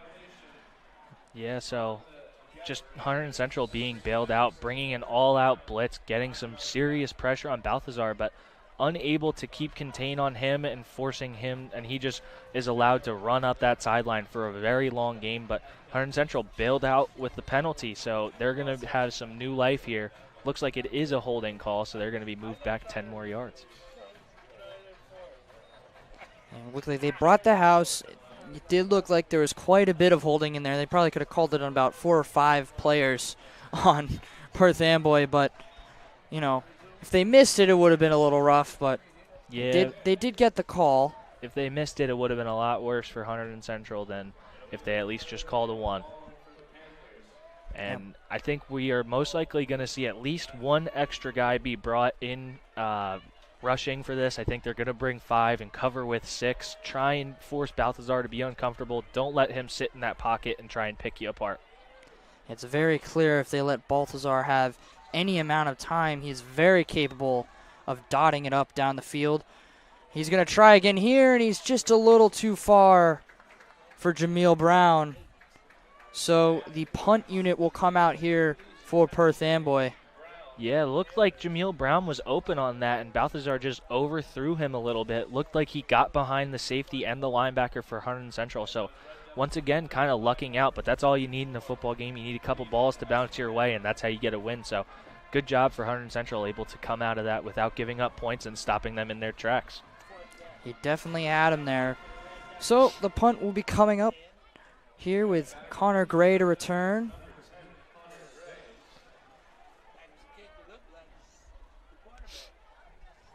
.8:29 to go in this first half. Central has looked like they've been in pretty good control of this game. 15-0 lead, and they're about to give it right back to the offense as they almost... It was a dangerous play there. They almost got to the ball, almost blocked the punt, but they also almost sent the punter to the turf, and it is a perfect punt. It's down to the 5-yard line. Yeah, a very friendly roll for Jameel Brown, the punter, on that, and we're going to send it down to the field.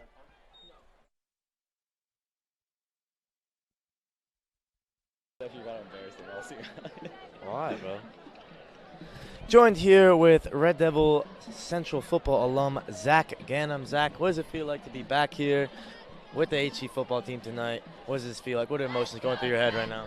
It feels great to come back here and see all my old teammates. Have a great season so far, and hopefully continue a great season in the postseason. And also, how's things going on New Haven for you? How you're integrating yourself in and with the football team there? It's going pretty good. Our season's going pretty well so far. We have a few more games left. Hopefully, we can win out and make the playoffs, but it's going pretty good well so far. Zach, thank you so much. Thank you. George, back up to you.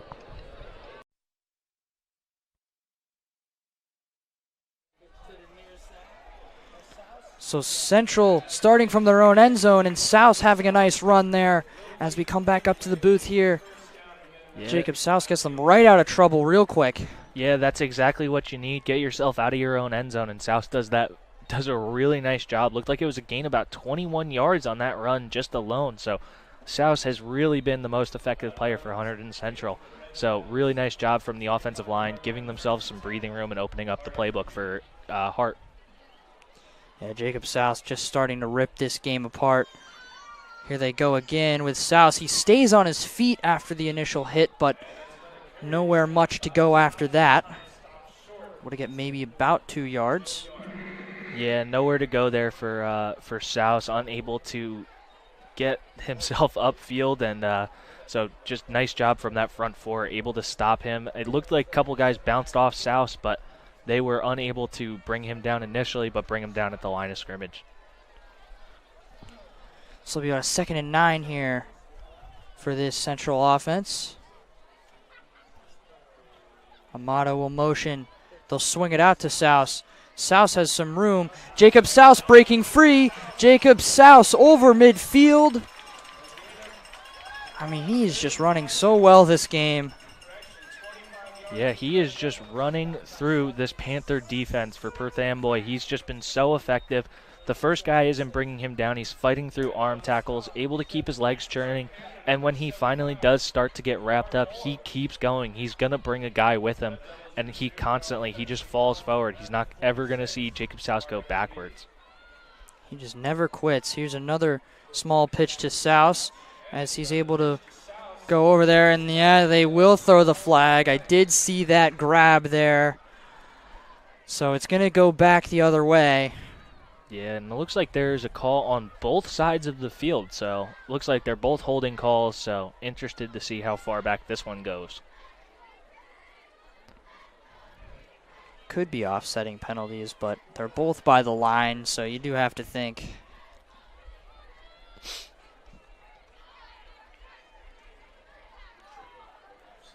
Yeah, and Jacob Souse has yet to come out offensively. I mean, he's run almost every single play. I think we've seen 2 or 3 passes from R.J. Hart so far. So Souse really just showing how good his conditioning is and how well he trained and being able to play almost every single snap so far in this game.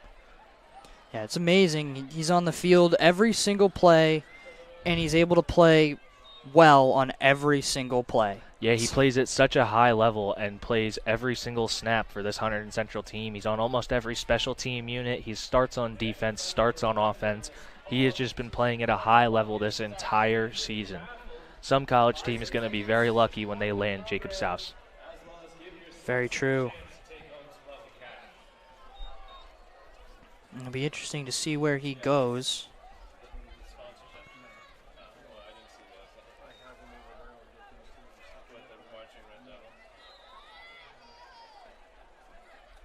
I am curious because he's definitely put together a season that a D1 school would definitely be interested in.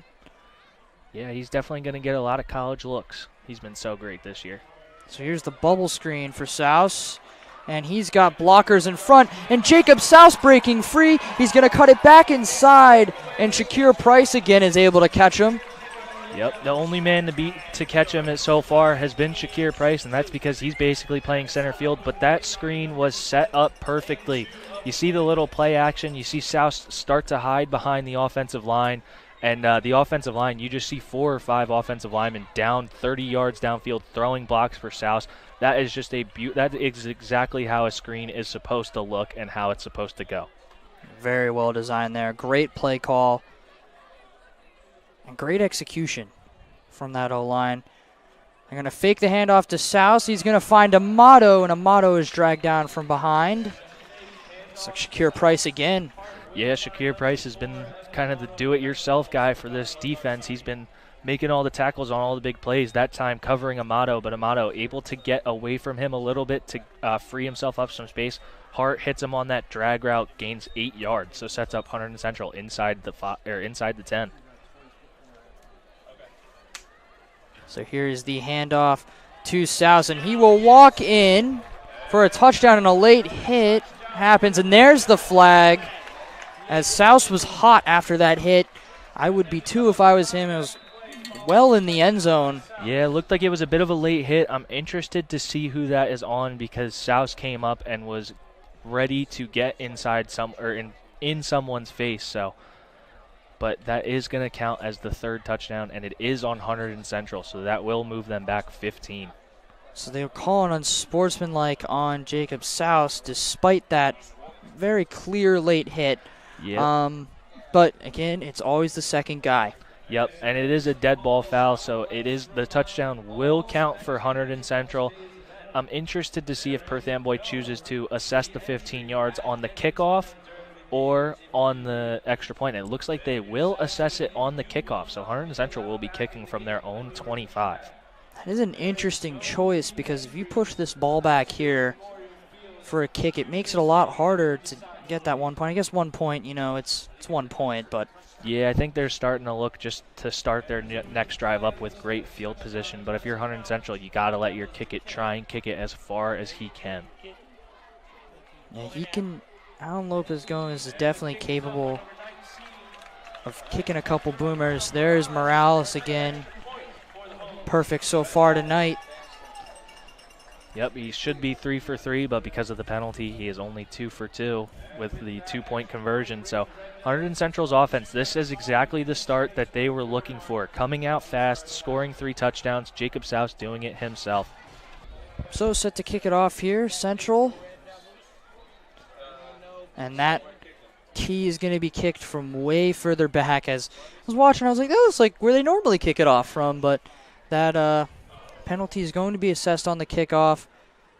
Alan Lopez Gomez is going to kick it from the 25. So I do now see the rationale and the decision there. Yeah, trying to be strategic and giving themselves a short field, but a lot of green grass between the first and second line. If I'm Hunterdon Central, maybe think about pooching one right in the middle and try and go fall on it. We'll kick it deep. And he's going to send it all the way down, and it will go out of bounds.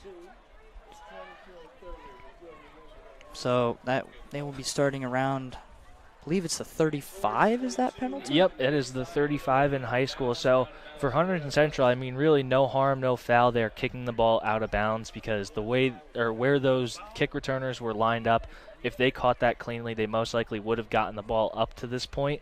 So for Hunterdon Central, I think that's probably just the smart move. Kick the ball, try and kick it deep. If it goes out of bounds, no harm, no foul. You're still running out there, getting your defense out there. And the defense, I mean, they stepped up last drive. A couple penalties killed the Perth Amboy momentum, but they were able to make stops when they needed to. And I think they're looking to come out and do the same. They're going to really be pushing to try and put this game away. And if they can put it away in the first half, it'll definitely make them feel a lot more comfortable. This is, again, as we've said, this is a team that likes to hang around. Perth Amboy is a type of team because they're a rush-heavy team, multiple different guys. They can put fresh legs in, and they can really punish you there. It looks like they're bringing the ball to the 50. Yeah, I'm interested to see what they're saying. I think Ransone's pretty interested, too. I mean, the only logical reason I could think was after the kick out of bounds, the ball comes out to the 35, but they're assessing the 15-yard penalty on now, along with the kick coming out to the 35, setting them up at the 50-yard line. So I'm interested. I've never seen anything like that. Yeah, I mean, I can't say what's right or wrong up here, so definitely have a little bit of bias. There's the throw off the hands of Brown, but there's a flag, so it's going to be holding in the offense. So they're basically going to go back to where they were. A little bit of 5 yards difference there. So yeah, I mean, Hunterdon Central, they've been doing a nice job getting these pass rushers upfield, and it's causing problems for this offensive line for Perth Amboy. They've got caught holding. I mean, kind of seems like they could have been called. I mean, if you really nitpick any game, you could call a holding on every play, but the real egregious ones are the ones that get called, and I think the refs have done a pretty fair job calling them, as we see a lot of D linemen really getting their jerseys pulled and their momentum completely stopped as they're in the middle of their rush. So pushes them back. In Hunterdon Central, I think the D linemen, you got to pin your ears back here and really try to do your best to get to the passer, force a bad throw, give your DBs a chance to pick off the ball. 1st and 20 here. I mean, Balthazar has been very good in long yardage situations, throwing the ball downfield. So if you get some pressure there, Mello was very close to getting him there. He's going to throw it out. I believe that was hauled in by James Ferrara. No signal yet as to whether he caught that. To me, from here, it looked like he did, actually. Yeah, it looked like he got 1 foot inbounds, but the referees are going to discuss and say that it was an incomplete pass. Maybe he had 1 foot out of bounds there. We couldn't really see it with all the bodies on the sideline, but looked like it was a catch. But luckily for Hunterdon Central, no gain on the play, so leaves it to still a 2nd and 20. It's a beautiful throw from Balthazar. I mean, he had really nowhere else to go with it, and he threw a perfect ball there. Yeah, and you see how effective he is. I mean, he's pretty similar to R.J. Hart, where he delivers his best ball when he is on the move. He's out of the pocket and mobile, so I think they're going to look to keep doing that with him, keep getting him out of the pocket and keep throwing the ball downfield while he's moving. Now facing a 2nd and 20 here. Interesting to see, at this point I feel like maybe a run inside wouldn't be a bad idea just to get some of that back if you're Perth Amboy, but they're going to go with an attempt looking for Shakir Price on a screen. The ball's just too high. Yeah, it looked like they were trying to set up that tunnel screen we saw earlier, that little bubble screen from them, and ball just thrown a little too high, trying to make a play on that ball with Shakir Price trying to make that catch, but unable to come down with it. This is the situation. I think this is where Coach Bill puts on a little stunt with the front 4, and he's going to drop 7 back in pass coverage. He is not going to let this Perth Amboy team beat him over the top. Definitely a good decision with 20 yards to go here. And this is where you see, if you're watching the NFL, you see a lot of checkdowns nowadays on long conversions, and it does feel like it's kind of an ineffective method, but again, he's, as you said, dropping 7 there. Throw downfield, he found Reyes, and that might make it 4th down territory for him. Yeah, I'm interested to see 4th and 6, 4th and 7. So really nice catch from Jefferson Reyes there. Coming across the middle, ball thrown behind him, able to just stop his momentum, get those hands back, and fall down with that positive gain of about 15, 16 yards on that play. So big play for Perth Amboy here, and this is the biggest play for this Hunterdon Central defense up to this point. And right now, if you get the stop here, I mean, you're definitely working towards totally closing this game out in this first half, but if you let them hang around again and get this first down, it'll be a different game. And down he goes, and Central is going to deliver on 4th down there with a sack. I really like that defensive front that they came out with from Coach Bill. Looked like they went with the 5-down D-line set, the 52 bear front, with 3 guys on the inside, and those 3 guys are the ones that force Balthazar out to the outside, and he falls right into Jackson Call's arms. Call able to bring him down for that sack. A huge play for Hunterdon Central, gives them the ball at the 50, and gets this explosive offense that's been so effective so far back onto the field with great field positioning once again. Call leads the team in sacks with 4. That was his 5th right there. So Hart with Souse in the backfield with him. Amato the motion man. And here is Souse. And Souse is going to go right through the hole for a first down there. It just feels like there's almost no stopping Jacob Souse in this game.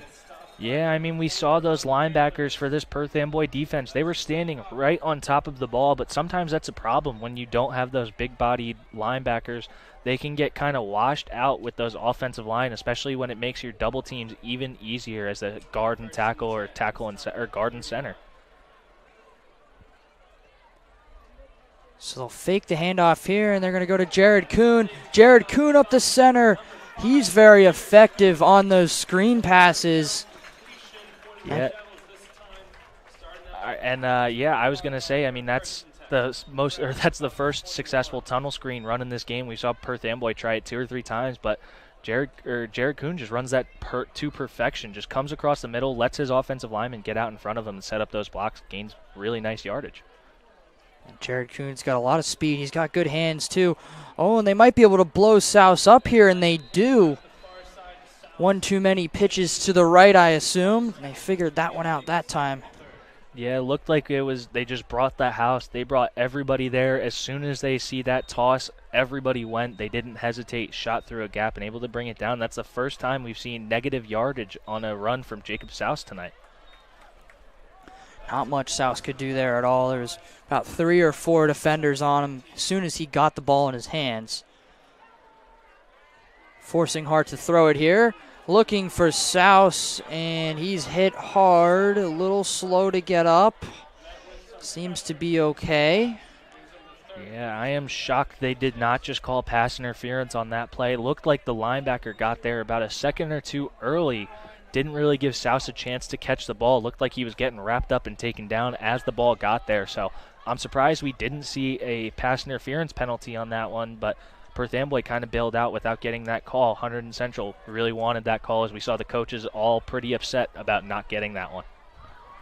Yeah, it's been a kind of a ticky-tacky game, but, you know, it's a lot harder to be a referee than you would think. You know, you can see it up here from the booth. It's pretty easy to see, but, you know, when you're down on the field and stuff is happening so fast, it can be really challenging. So, yeah. Central here, could they attempt a long field goal? Probably, but I think they're going to keep the offense out there. Yeah, that would be a bomb for a high school game. That would be about a 45-yarder, 43-yarder for Hunterdon Central. So definitely 4-down territory, kind of caught in no man's land. Too close to punt, too far to kick. Got to go for it. Got to try and get this first down. I think it would be a pretty interesting sight to see if they could get a long kick there. Here is Hart looking for Gray, and Gray can't hang on again. So not the night that he's wanted to have, but I mean, he's had such a good season this year, been very reliable wide receiver, and leads the team in receiving yards and receptions. So, yeah, he has been their most reliable target as a wide receiver this year. He's done a really nice job, but unfortunately, once again, just taking his eye off the ball as he's trying to get himself upfield and try and gain those yards to get that first down. It's just that split second where you take your eye off the ball and don't fully secure that catch. That's where the drops come in. So, unfortunate 2 drops were called today so far, but I think he'll be used even more in the offense. I think they're going to continue to go to him because he is one of their playmakers.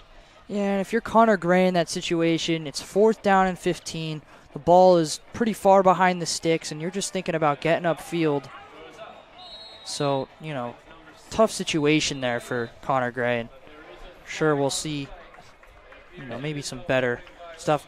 Anyway, flag on the play here. Trailing off about the last thing there, and looked like they found Ferrara, but flag got them. And again, I think, is it holding, I believe? Yep, another holding call for this Perth Amboy offensive line. They have struggled mightily with the front 4 from Hunterdon Central. They've been doing a good job getting penetration, and they have nothing else to do to try and protect their quarterback. They're just going to grab whatever they can and not let you hit their quarterback. So I'm interested to see as we see substitution coming in from the offensive line. So it looks like they're changing guys in and out to try and get some fresh guys in there and try and limit those penalties, because those are drive killers. Puts you 20 yards behind the sticks. Yeah, it's definitely tough to get any offense going with constant 10-yard penalties, so which has been the case so far for Perth Amboy tonight.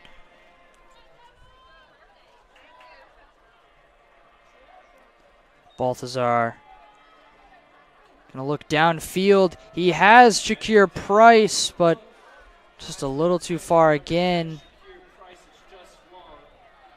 Would have been a tough catch for Shakir Price. I believe that was Connor Gray right over top of him. If he had got on that ball, he definitely would have been trying to punch it out for sure.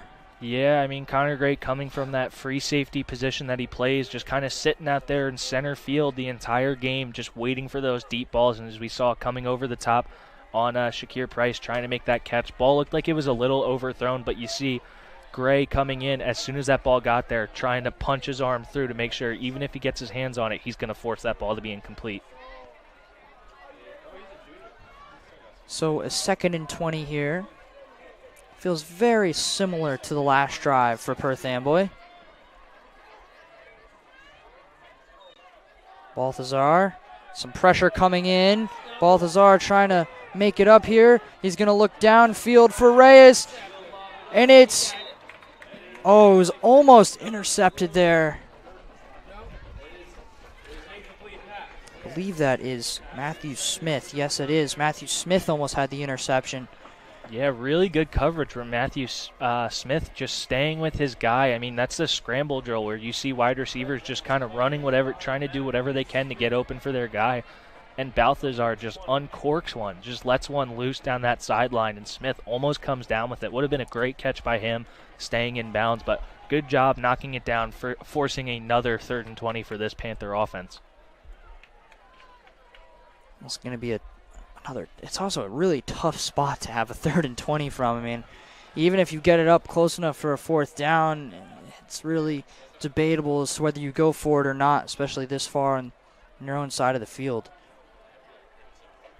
Inside your own 20.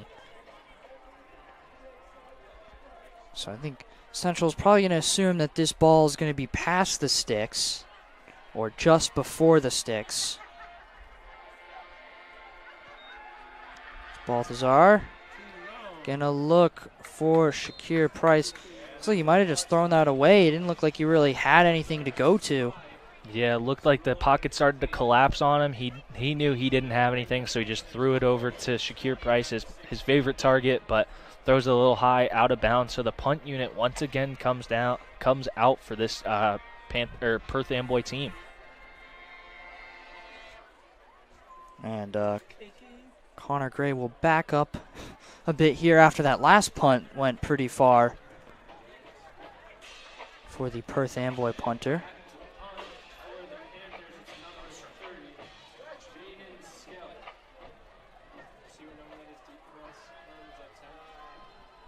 Connor Gray. Gray will backpedal here for it. He's able to get on it. Slips, but he's able to keep the ball secure, which is the most important part of being a punt returner. That's the biggest thing. Can't drop the ball, but another beautiful punt from this Perth Amboy punter. I mean, those are two beauties. That one was a real long kick from almost his own goal line, just kicking it up, getting it really nice hang time, letting his gunners down the side get down and force some pressure on Gray, and Gray just unfortunately just catches it and falls. So Central... Sorry. We've done that a couple times. But I was going to say, it looks like the turf is starting to get a little bit more wet. I mean, we saw Balthazar when he was scrambling start to slip, and we just saw Gray there trying to plant his feet to get upfield. Just feet come out from right under him and falls down. Central with 2:07 to go. It'd be interesting to see how they play this. They don't really need more points, but it would be nice to have more points. Here's the pitch to Souse. Flag comes in at the end there, about 5 yards. Souse a little frustrated with the way he was brought down there, but... Yeah, and it looks like it is a holding on Hunterdon Central. So for the first time, we've seen a holding call in this Hunterdon Central offense. So it looks like they're going to be moved back far behind their sticks. So for Hunterdon Central, I think this opens up the pass game. I mean, 2:02 left on the clock. I think you have enough time to throw the ball. I mean, Souse has been so effective, and like you said, you don't really need the points here, but I mean, it's just nice to have some more insurance points at this point, especially with the Perth Amboy Panthers getting the ball to start the second half. So, like to get up early on them. See Evan Amato limping to the bench. Looks like Souse is going to be behind. That ball's going to RJ. Just look the way Souse brought his hands up there for a second. I was like, oh, is he taking the snap? Oh, and he's looking for Kuhn there, and that slips through Kuhn's hands. So,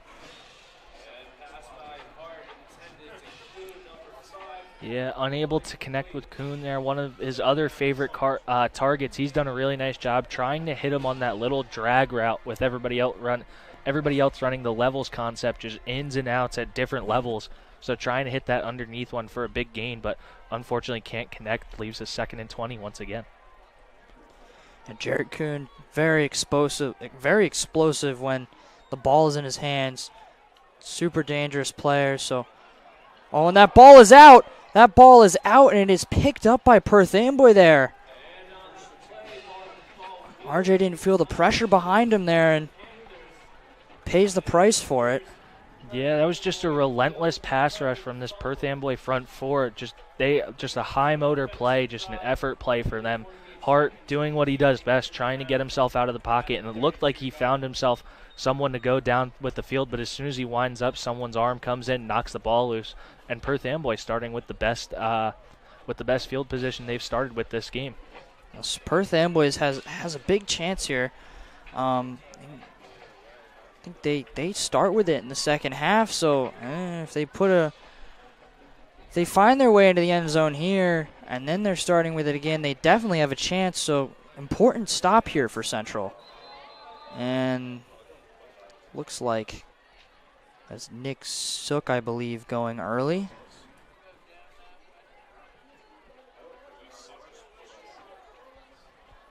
Interesting to see if they get him for a little bit more than an offside there, as he did follow through on the block.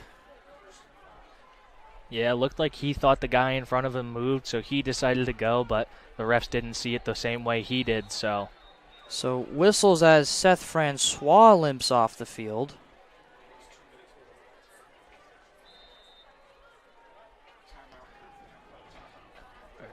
Looks like it's going to be a Hunterdon Central timeout, so Coach Bill going to rally his guys, get everybody's head on the same page, make everybody just be in the same page and make sure everybody knows what job they're supposed to be doing.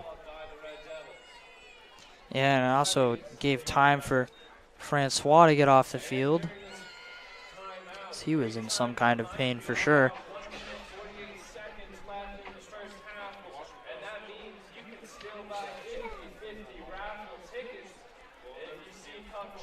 So, I mean, you can't complain with anything you've seen tonight from Central. They've looked very strong. Very few small mistakes here. You know, the fumble from Hart, but again, not high pressure at that point. You know, it wasn't like serious situation there, and Hart has looked pretty good tonight as well. He's thrown a couple nice screen passes. He found some guys downfield, and has really been able to feel the pressure well so far. But on that play, he snuck up behind him. I mean, I think he thought he totally beat those guys, and if you're down on the field from that position, you definitely at that point think everyone's behind you. You've got some time to throw the ball. They caught him there. Low snap for Balthazar. He's going to look downfield for. Did he make the catch? He caught it for a touchdown for Perth Amboy. What a catch from Shakir Price. Two guys on top of him, and is unbelievable. Yeah, that is one of the most impressive catches I have ever seen in a high school football game. Price just goes up and snags that out of the air with two guys on top of him. Great throw from Balthazar, just giving his guy a chance to go up and get it, and Price comes down with it. That's a big touchdown. Potential 2-for-1 here. I think Hunterdon Central is going to want to go down and get some points on the board. And Shakir Price able to keep his feet in as well. Two guys there. That kick is going to go off the upright and no good, so it's going to be 22-6 here. Had the distance, just not the angle. So I was not prepared for that catch there. I watched that happen. I was like, did he really bring that in? Yeah, that was just unbelievable. I mean, it kind of looked like he was just throwing it away, and Price just made an unbelievable individual effort, able to just get up there, make a play for his guys, and get some points on the board for this Perth Amboy team. This is exactly what they needed for this to try and jumpstart their offense. Just some points on the board, capitalizing from great field position after the first real mistake we've seen from this Hunterdon Central team, getting themselves behind the sticks with the holding call and then the fumble from Hart. So Hunterdon Central definitely looks to respond here, trying to get some more points. And if you're Central, I think you might need at least a positive drive. Maybe, not a lot of time to get points, but you definitely need a couple nice plays to get yourself back in the rhythm, because they've definitely been knocked out of rhythm with the last couple plays. The fumble, and the defense couldn't make a stop there, and the momentum is definitely with Perth Amboy right now, and they hang around, as we've said multiple times. So unsurprisingly, they are still in this game. Yeah, I mean, this is exactly what Perth Amboy was looking to do, just get points on the board and keep themselves in it. I think we're going to see another little squib kick from this kicker again. Might even go full onside here. It's a bit of a bouncer. Fielded well there. Jacob Souse. Souse working his way through just across the 35. Yeah, and I really like that decision from the second line, letting that ball go past them to their guy, the three guys that they have back deep, getting the ball to Souse, letting one of your kick returners make that play and get himself upfield. I think that's just a smart decision to, if that ball's coming in that hot, you risk the potential trying to field it and that ball bouncing off of you and it being a turnover and downs and or turnover, and Perth Amboy once again gets the ball back. So good job just letting Souse recover it. He's one of their kick returners, their most sure-handed guy back there. So really smart decision just letting that ball go back to him and letting Souse get upfield. Yep. They survived the squib kick well. Here is Souse again there as it's tackled right at the line of scrimmage.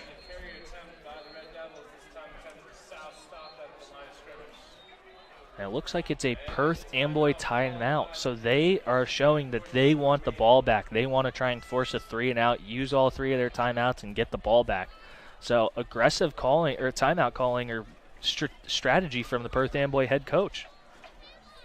Well, I mean, you have the momentum right now. It's pretty clear, so I think he just wants to take as much advantage as he can before it goes into the half because, you know, even if you're getting the ball into this second half, you might not be the same team when you come out. So, you know, I understand. It's definitely a good decision, but, I mean, 1:14, not a lot of time.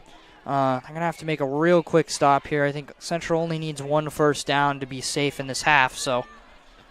Yeah, I think that's it. I think they're going to sell out to stop the run here, try and stop Hunterdon Central from moving the ball, get their 3 timeouts, and try and get the ball back around a minute of game time left, or just under it.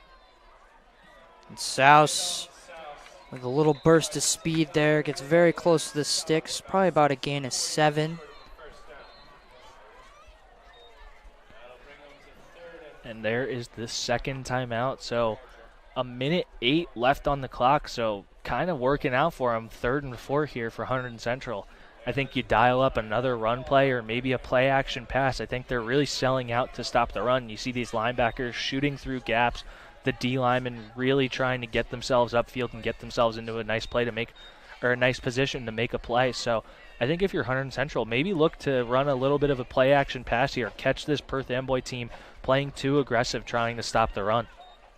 And here also you'd assume if they don't get it, they will send Decker McNally out to punt it away because, you know, if you give it up here, you're giving Perth Amboy quite the chance. But if you punt it deep, you know, they'll probably have about 30 or 40 seconds. Very tough to get across, and there it is. So that's the offside there for Perth Amboy, and that will ruin that chance. That is what Hunterdon Central needed from this Perth Amboy defense. Good discipline from the front 5 for Hunterdon Central. Just stopping themselves, just keeping themselves on the good snap count. And looks like there's a bit confusion on where to spot this ball with the down markers and the first down marker as they are a yard off. But looks like they're getting themselves set. And so here's Souse. Jacob Souse breaking free to the second level. He's probably going to get about 9 there.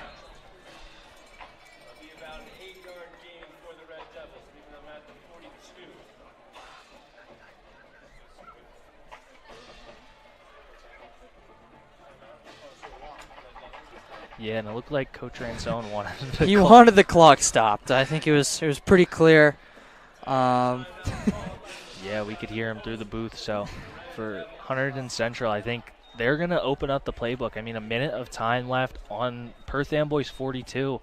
I wouldn't be shocked to see a couple passes get themselves really into scoring territory. Yeah, that was a big scream there from Ransone. I mean, we can hear it up here. He's not close, let's put it that way. So, and I hear clear as day what he wanted too. He wanted that clock stopped. So, and it was stopped. So, 58 seconds to go here in the half. Central definitely looking to put more on here and be very effective as well. You know, to put more on, you're really giving yourself just that good cushion to get into the second half. What you don't want to do here is throw a pick or do something silly. Nice pass out to Amato, who will get a first down and get out of bounds. Yeah, that was a really nice job by Amato there, getting the first down yardage, but also getting himself out of bounds, saving a timeout for his team. I mean, it only takes 5 seconds off the clock, but really nice job from Amato coming across or getting out in space from his little wing position, just getting a nice little out route, little dump off, hit him in the flat, and he's able to get upfield, get that first down yardage, and get out of bounds to stop the clock. So 1st and 10 now for Central here, just outside of the 20-yard line at around the 22. Hart going to throw again. Hart looking for Amato again, and it's complete. And he gets another first down and gets out of bounds as well. Perfectly executed there. Yeah, they really like hitting Amato on those little shallow crossing routes. I mean, he's so effective. He's able to beat linebackers one-on-one, coming from his position in the backfield. He's going to be, if they're running man-to-man, he's going to be one-on-one with a linebacker, and he is athletic enough to be able to make a move, get himself open, and be such a sure-handed target for Hart. So it'll be 2nd and 2 here for Hart. Hart's going to look, survey. He's eventually going to go to Gray, who makes the catch and gets a first down there for Central. 43 to go. Moving the ball well here, passing on the outside. And they definitely could put one in here for sure. Yeah, and I think that was a big play. I mean, it wasn't a big gain, but it was a big play for Connor Gray, getting himself that confidence, knowing he is a good receiver and he can catch the ball, not letting those 2 drops he had earlier in the half affect him at this point. I mean, this is a good time for him to be coming alive. He's a big target. He's got great hands, so good job by Gray just being able to look that one and get out of bounds once again. Just inside the red zone for Central now. Fake the handoff to Souse. Hart looking. He's going to just throw this one away, and a good decision by Hart not to force anything. As there was nothing there. It was good coverage from Perth Amboy. Yeah, it looked like Hart had all day to pass back there in the pocket, just sitting back there, but everybody was covered. It looked like they only brought 4, dropped 7 in coverage, and once you get down to this red zone area, the field shrinks. It is harder to move the ball. It really shrinks your playbook down. You're not able to run the same plays you can run with 40 yards of space. So it will be 2nd and 10 with 36 to go in this first half.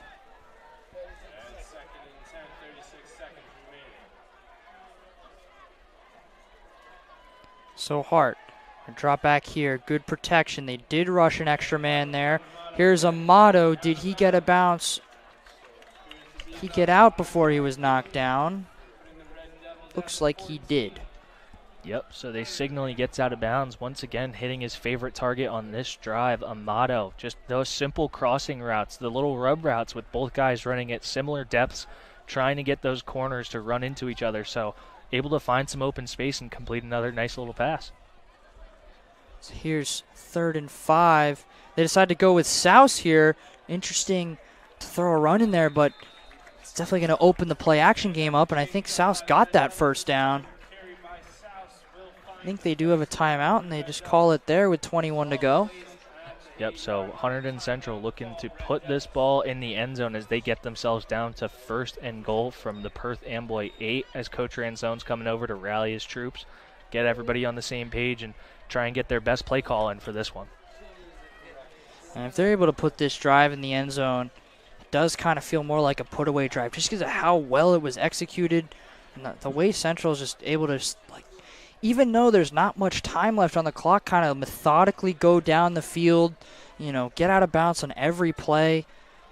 And they've just looked good in this drive so far. Yeah, I mean, the way this drive started out, it kind of seemed like Hunterdon Central was just playing to try and get that first down, maybe run the clock out. But after the Perth Amboy coach showed his aggressiveness, calling those timeouts, trying to get the ball back, I think Coach Ranzone realized if we get this first down, we're going to move the ball. We're going to try and get some more points on the board going into halftime.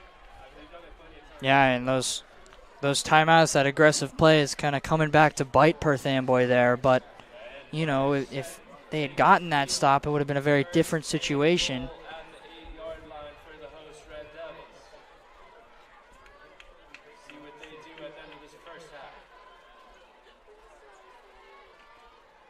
So here's Hart. Hart is pressured immediately, and he goes down. That is Guy again there. Guy Bernadine was able to come in very fast there, and it's another sack. I think that is his third, I believe, of the year. Yeah, second or third of the year for Bernadine there, and able to force Hunterdon Central backwards, and it looks like they're trotting out the field goal unit, so they're going to give them a chance to try and get Hunterdon Central even more points here. Yeah, so we will see a field goal attempt in this one. Not entirely a close one, a little further than an extra point.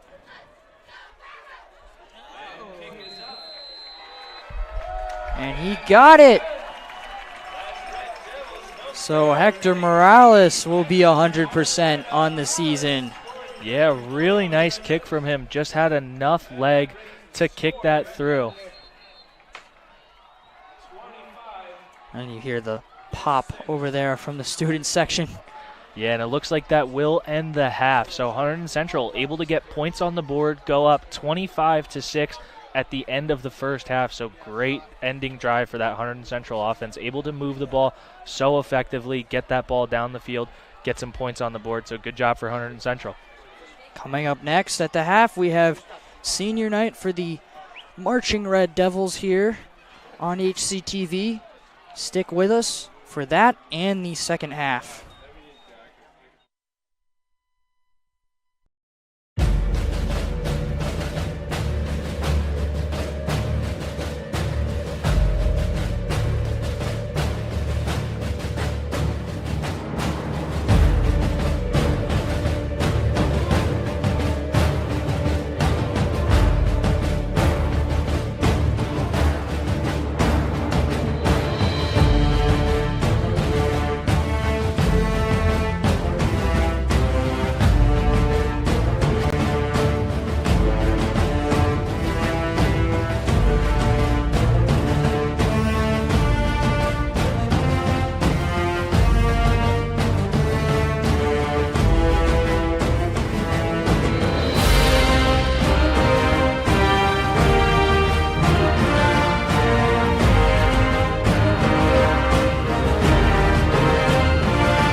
These students have worked tirelessly week after week, year after year, in all types of weather, especially this year, to put on performances for both our football teams and our community. And we are so thankful for and grateful for the work that they've done and the devotion that they've shown to this program.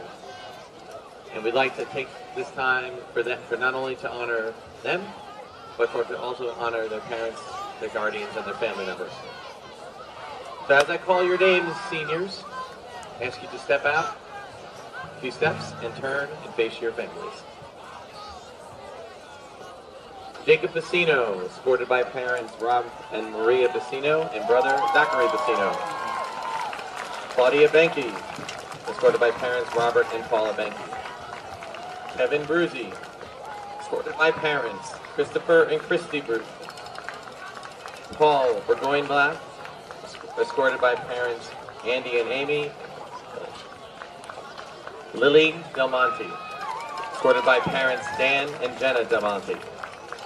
Ryan Devlin, escorted by parents Jared and Kristen, and sister Allie.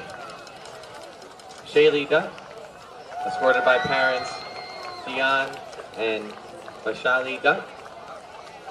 Olivia Huody, escorted by parents Victor and Grace Huody.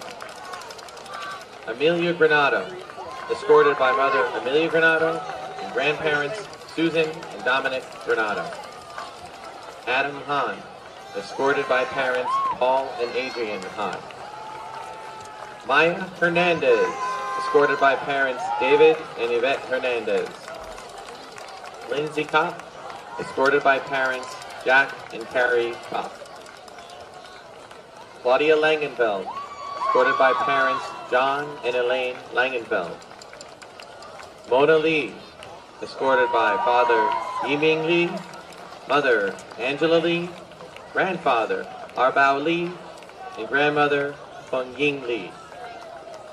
Sophie Maurer, escorted by parents Chad and Dana Maurer. Reagan McGee, escorted by mother Carol McGee. Noah Medalitza, escorted by parents Van Diem and Kate Medalitza, and sister Cam Medalitza. Francesco Molteni, escorted by host parents David and Lee Johnson. Matthew Scotto, escorted by parents Joe and Lorelei Scotto. Catherine Shearer, escorted by parents David and Amy Shearer.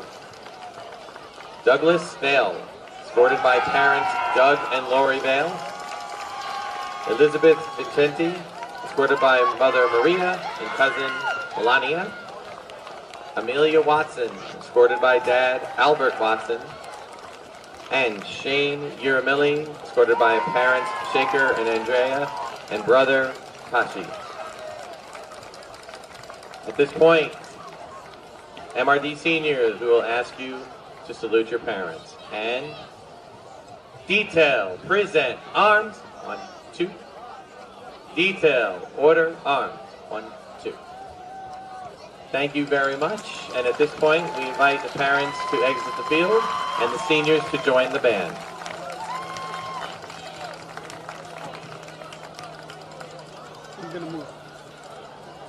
At this time, while we are at the beginnings of saying our goodbyes and our thank yous to our MRD seniors, we also like to choose this day to welcome in the new and bring in the next generation. So we invite the 8th graders from all 4 sending districts to come out and join the MRD as we play a little Louie Louie.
MRD.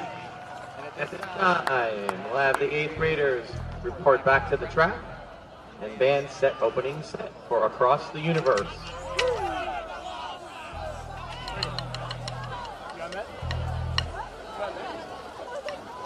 Performing their 2023 show Across the Universe, please welcome the Hunterdon Central Regional High School Marching Red Devils under the student directorship of Reagan McGee and Jacob Vecino.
And joining us here at halftime of the Red Devils Perth Amboy game, it's Red Devils senior Matteo Brito.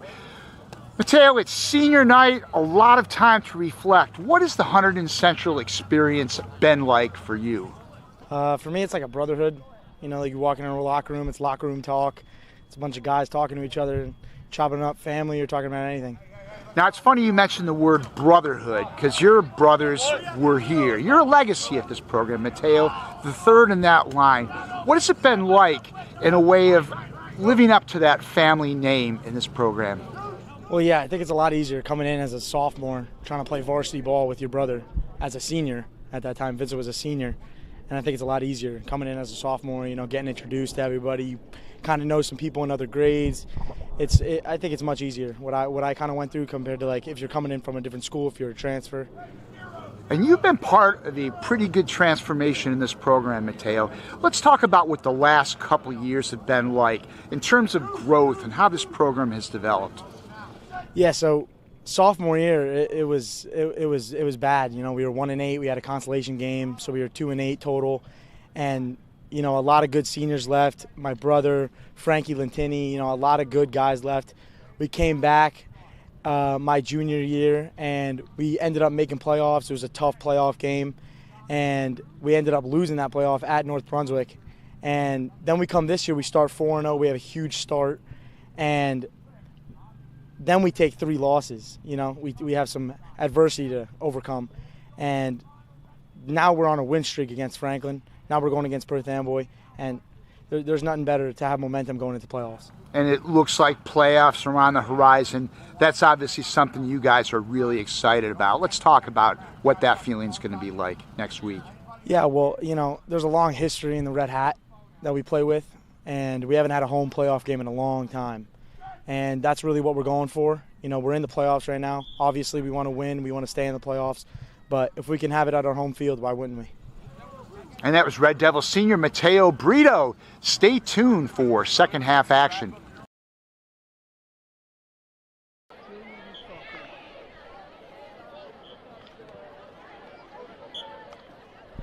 So, joining with Coach Ransone. Coach, last year it was 27-7. It's 25-6 now at half. What are your thoughts on that first half? I mean, we've done what we want to do. We just rushed the ball for 223 yards in the first half, so we're dominating the run game. I don't like the penalties. I don't like some of the sloppiness that we're playing with. It's about us cleaning those things up. And I told the kids that this week, this is about us and execution, especially going into the playoffs. So sometimes that happens, not an excuse, it happens, and it needs to be cleaned up. And it's something that we're concentrating on, and we will clean up here in the second half. But at the end of the day, we're doing what we're supposed to be doing. That quarterback from Perth Amboy, that's what a Division I quarterback looks like and plays like. That kid's unbelievable. He's big, he's elusive, he's got great arm, and he's difficult to defend. So our kids are doing a great job with that. We just need to take care of business here in the second half, stop this first drive, right, put some points on the board, get the clock running, and get out of here healthy and get ready to go play in the playoffs next week. Coach, thank you. Good luck in the second half. Thanks, Tom. Back to you, George.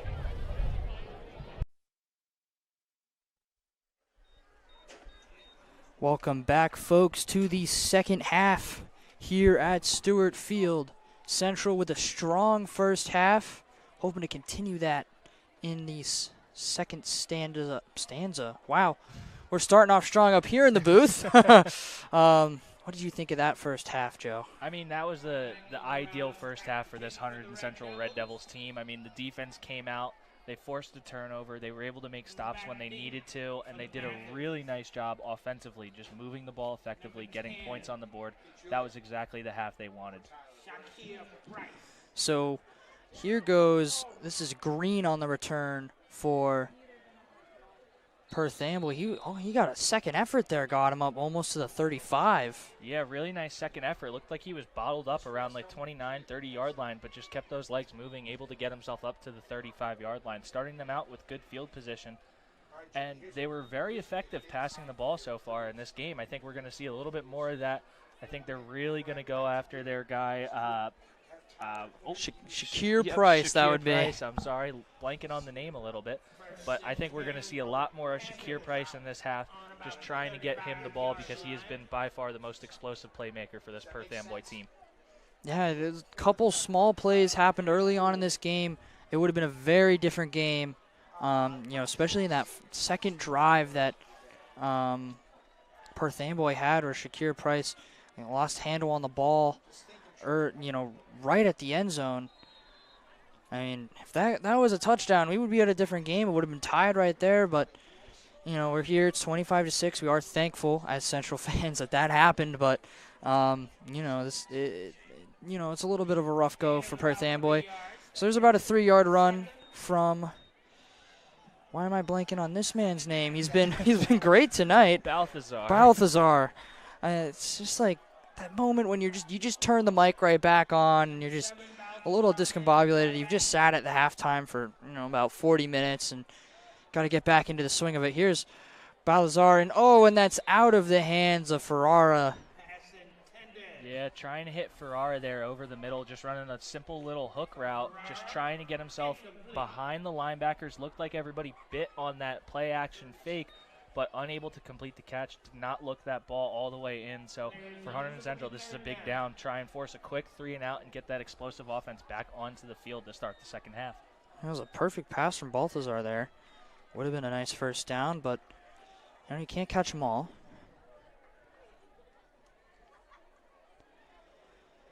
So let's see what Central decides to bring on 3rd and long here. Looks like they might be dialing up some pressure. And they do. Bring in the house. And they are going to get to him there with a nice sack, and that's going to end the drive. That was almost the whole defensive line there that got that sack. I think Souse was in there with Call. Yeah, it looked like Souse and Call were the first two guys there on Balthazar, but just a nice pressure, bringing a couple guys off the outside, forcing those tackles to try and get some depth and get to those outside pass rushers. They're unable to do so and forces the sack. So really nice job. Quick 3-and-out for this Hunterdon Central defense. Well, that's exactly what you want to do if you're Central. Get right in there, make a nice statement right away with a stop and, end any hopes. And Connor Gray will call for a fair catch there. Yeah, once again, I mean, a really nice punt. Just getting a lot of air time on it, just a lot of hang time, forcing Gray to have to fair catch that one because the Gunners were on him so quick as soon as he got that ball there. Within a yard or two of him, there's no room for him to run, so got to take that fair catch, take what he can get. But Hunterdon Central, I think we're going to see a lot more Jake Souse so far, or in this half. I think they're going to try and really run the ball, drain that clock, and keep this game moving. Well, we definitely saw a lot of him in the first half, outside from that last drive at the end that ended in a field goal. But Jacob Souse is having a great game tonight. It's been basically unstoppable outside from a couple of plays. Here is Souse for a couple there. And I think he might be over 1,000 rushing yards for the season just in that first half there. He was at 900 coming into the game, and he looked, everyone kind of had a feeling that he might do it tonight, but you didn't expect him to do it in that first half, and I think he did. Yeah, he looked like a man on a mission in the first half, trying to get himself over that 1,000-yard berth, and I think he did do that. So here he goes again here as tacklers got there from behind, so it will only be a gain for a couple. So it'll be interesting to see if they're willing to let the ball go in the air here on probably about 3rd and 4, 3rd and 5. Yeah, I think if you're Hunterdon Central, I don't think you should be afraid of throwing the ball because R.J. Hart has been so effective so far. He's been doing a nice job keeping the ball out of harm's way. Besides that one strip sack that happened earlier in the game, they've done a nice job controlling the ball and not giving up the ball or giving them any free possessions. As we see a timeout from Coach Ranzone, didn't like the way these guys were aligned. Looked like there was some confusion on the alignment for Amato. And Ranzone rather risky, like an illegal shift or something, like a small 5-yard penalty that in that situation is not small at all. It would turn a 3rd and 5 into a 3rd and 10, a lot less manageable. As the T-shirt toss commences in front of us. See if they could get one all the way to the booth. That would be pretty remarkable. Some good throws. Yeah, some nice throws from the Central dance team. Cheerleaders in as well.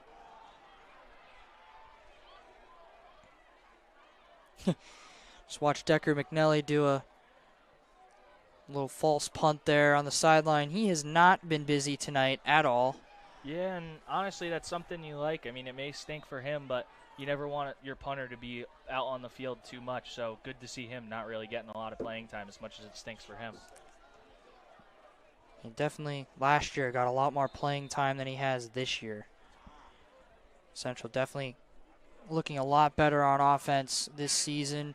Put up a lot more points, a lot more yardage this year.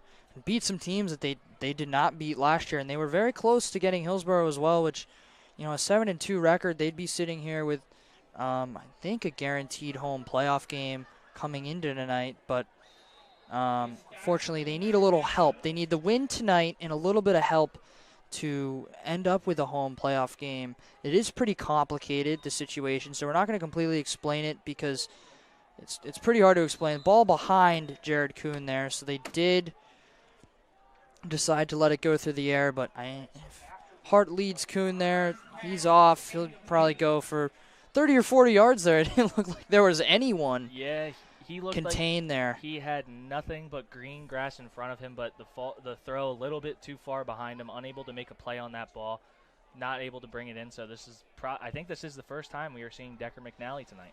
And just as we mentioned Decker McNally not getting much playing time, here he is to punt it away.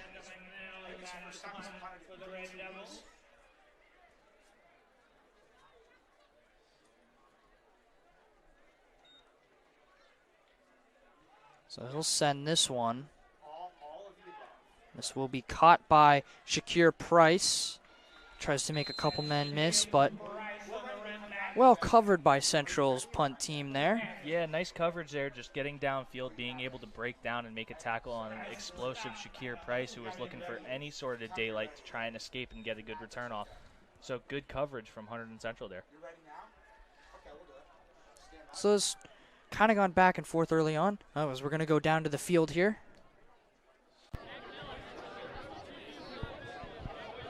So joined here with HC cheer senior Caitlin Fleischer. Caitlin, what does it mean to be a part of this cheer team for you? For me, I've always loved being a cheerleader. I've been a cheerleader my whole life. Being on this team has always been very special to me. I love all the friends I have on this team. They're all very special to me. How did you get involved first in cheer? A specific mentor or just something you tried when you were younger?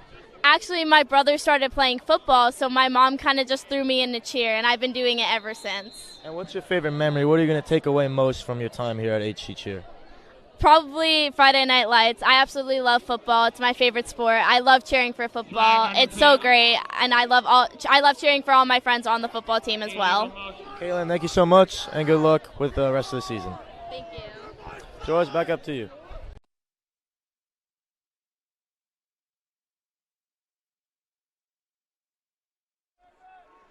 Here we are back, and a nice play there defensively from Central, getting right on it there. Looked like Ian Lucas was right in the middle of that one. Big tackle for loss there on second down. Yeah, really nice job from the corner over here on this near side to us. Really nice job forcing Jameel Brown back inside to where help is, and Ian Lucas, the leading tackler for this team, once again just making a nice play, coming over the top from his middle linebacker position and making a nice tackle, bringing down the big running back for a loss of about a yard. And he definitely was not the only one in there causing that. I think the runner was slowed up by the corner, and then Lucas had the finish. So here's a 2nd and 16 after that strong play there on first down from Central's defense. Balthazar finds Ferraro, but he had Ferrara. I'm thinking a hockey player, Ray Ferraro. Yeah. I know you know exactly what I'm talking about. He was a broadcaster for a long time. I think he might still be a broadcaster in between the glass, and he played as well. So very similar name. He's able to make the catch there, and unfortunately nowhere for him to run if you're Perth Amboy. So here's 3rd and long. Balthazar going to look for Reyes. That was too far, but that came all the way to Shakir Price. Are they going to say he caught that too? They're going to say he did. Yeah. So Shakir Price with 2 big catches in this game. That was a really nice adjustment from Shakir Price. Looked like that ball was intended for Reyes there, but ball overthrown a little bit, and Shakir Price able to just realize the ball is coming, puts his foot in the ground, gets himself as low as possible, and is able to make that catch for a big first down conversion. So this Perth Amboy offense is starting to move the ball a little bit. And yet again, Perth Amboy definitely not out of this game. Still plenty of time to go. You know, a good drive here could set them in motion, but Central's just got to stay disciplined in this. And here comes the pressure from Mello. That one comes out, and he finds Reyes. He's fighting through the pressure there as Balthazar. My goodness. Yeah, just a really nice job from Balthazar. The pocket starts to collapse on him, and he stays in there and is able to deliver a throw in traffic, getting hit, able to find Reyes, his target, over the middle as he's coming towards that sideline, able to make that catch for another first down. So starting to move the ball pretty effectively, throwing it.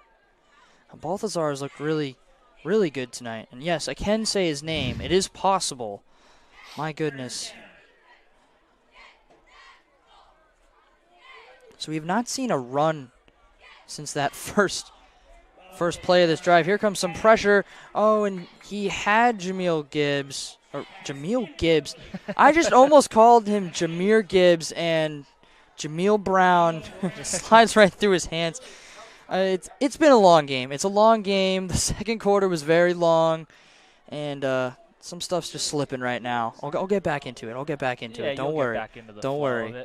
But, yeah, it looked like he was trying to hit Brown over there, running just a nice little safety valve out into the flat, but ball goes right through his hands. Once again, similar to what was happening to Connor Gray, getting his eyes upfield before he secures the catch. So that's the biggest thing, is making sure you have the ball. Catch it first, then run, not run first, then catch. I mean, it's very simple, but it's much harder. It's much easier to say it from the booth than it is to do it on the field. So Green will come in at running back for Perth Amboy. Throws a nice block. Looking downfield for Reyes, but it's a little too far there. Souse was blanketing him pretty well in coverage as well, so, you know, it looks more of like a throwaway there as well, you know, showing that he's intending the pass or something, so he's not getting an intentional grounding play, but I think if that ball was any closer to where Reyes actually was, Souse would have been able to jump that route. Yeah, Souse was running that stride for stride and had his eyes on the ball as soon as it was released. He was doing a really nice job of keeping his eye on the ball, but also making sure he still has his man locked down. Really good job, and yeah, like you said, kind of seemed like he was trying to put that ball potentially where his guy could get it, but also out of harm's way, not letting Souse make an awesome play over top of his receiver. So 3rd and 10 now here for Perth Amboy.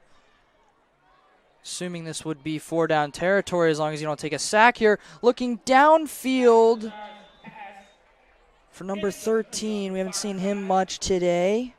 That's Adrian Maggie. Just past his right arm. And they're not going to throw any flags, so definitely a good plus there. I think Cello was in coverage there. Yeah, once again, just really nice coverage, but a pretty good ball, just thrown out a little bit too far, trying to get his guy to go upfield more, but looked like he was breaking more towards the sideline. I think that ball just needed to be a little bit shallower, and that's a potential completion, but good coverage from this Hunterdon Central secondary. They're doing a nice job staying with their guys, not missing any assignments or anything, which we saw happen early in the second half against Ridge. They ran a simple pop pass that got taken 75 yards for a touchdown. So here's a big 4th down, and there's a false start right there. And that's just going to make an already very challenging 4th down even more challenging.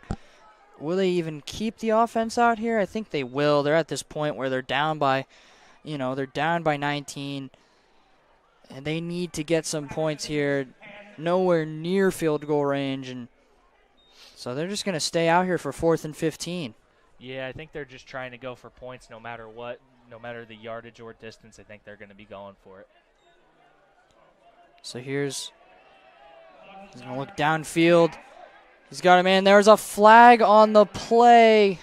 I think they might get Smith here, or they could get Maggie for a push-off. Looks like the referee was signaling it's going to be a holding penalty against Hunterdon Central in the secondary.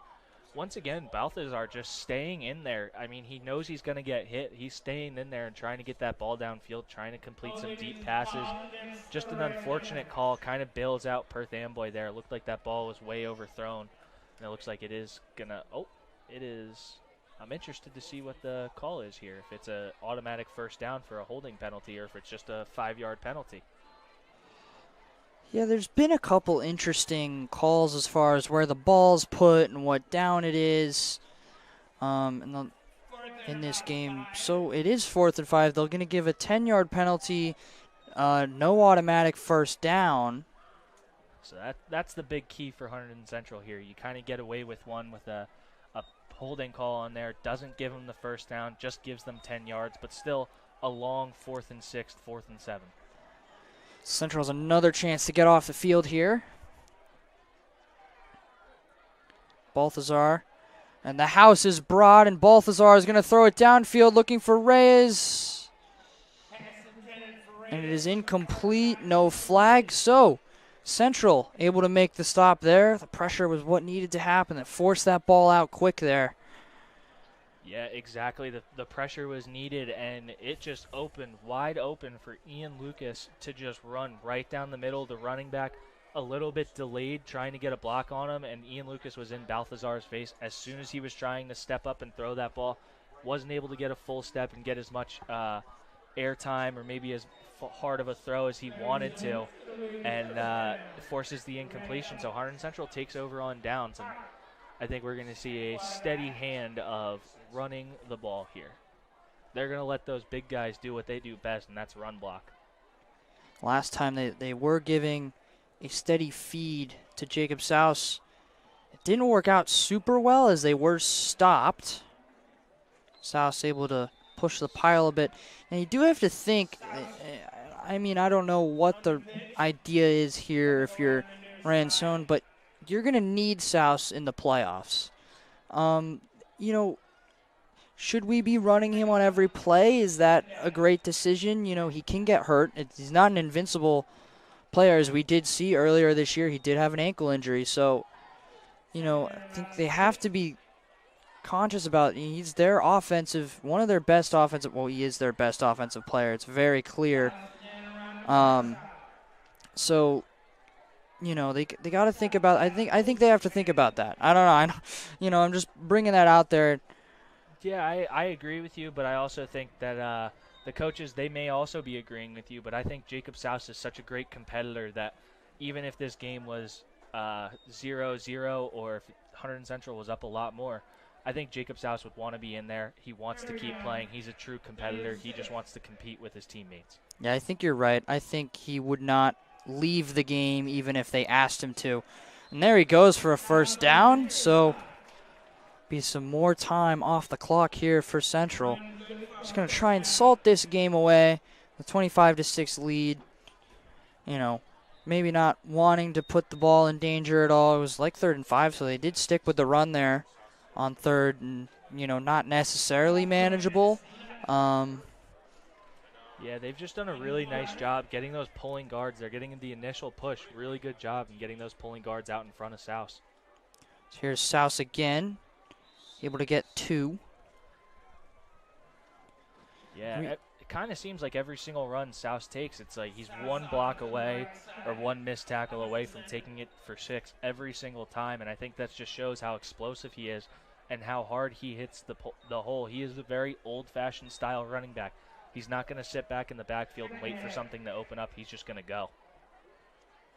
The thing is, he's that old-fashioned style running back who also has a lot of speed. Like, you are not prepared for how fast he gets when he gets green grass. I mean, he, as you were saying earlier, he like shifts into another gear. And you watch that, those defensive players are running, and then suddenly, off he goes.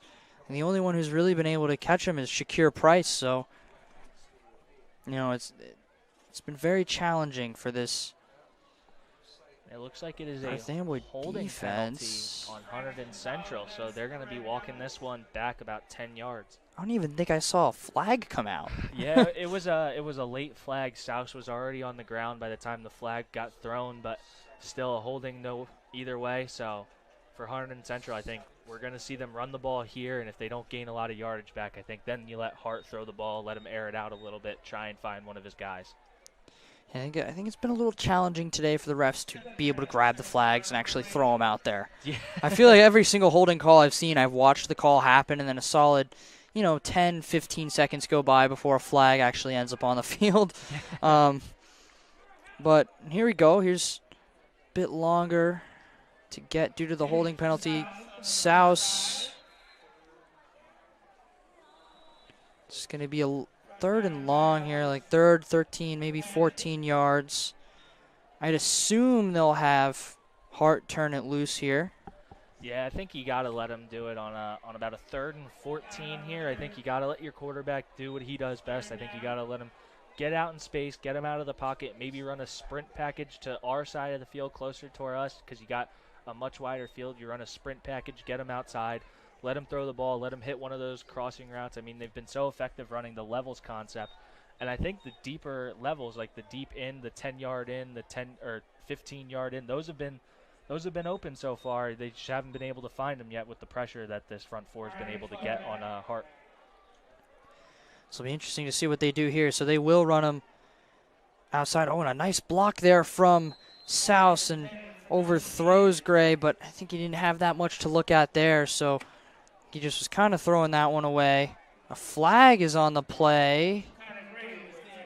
Unsportsmanlike conduct on Perth Amboy. So I think that, would that give a new set of downs or no? I think it's just going to be after the play. I'm interested. It is a personal foul or an unsportsmanlike conduct, so that should be a 15-yard penalty. 15-yard penalty, and I think it's going to be a first down for Central. Yeah, that. Central's offense still on the field. It's the punt unit made it about, a quarter of the way out there and then were turned around.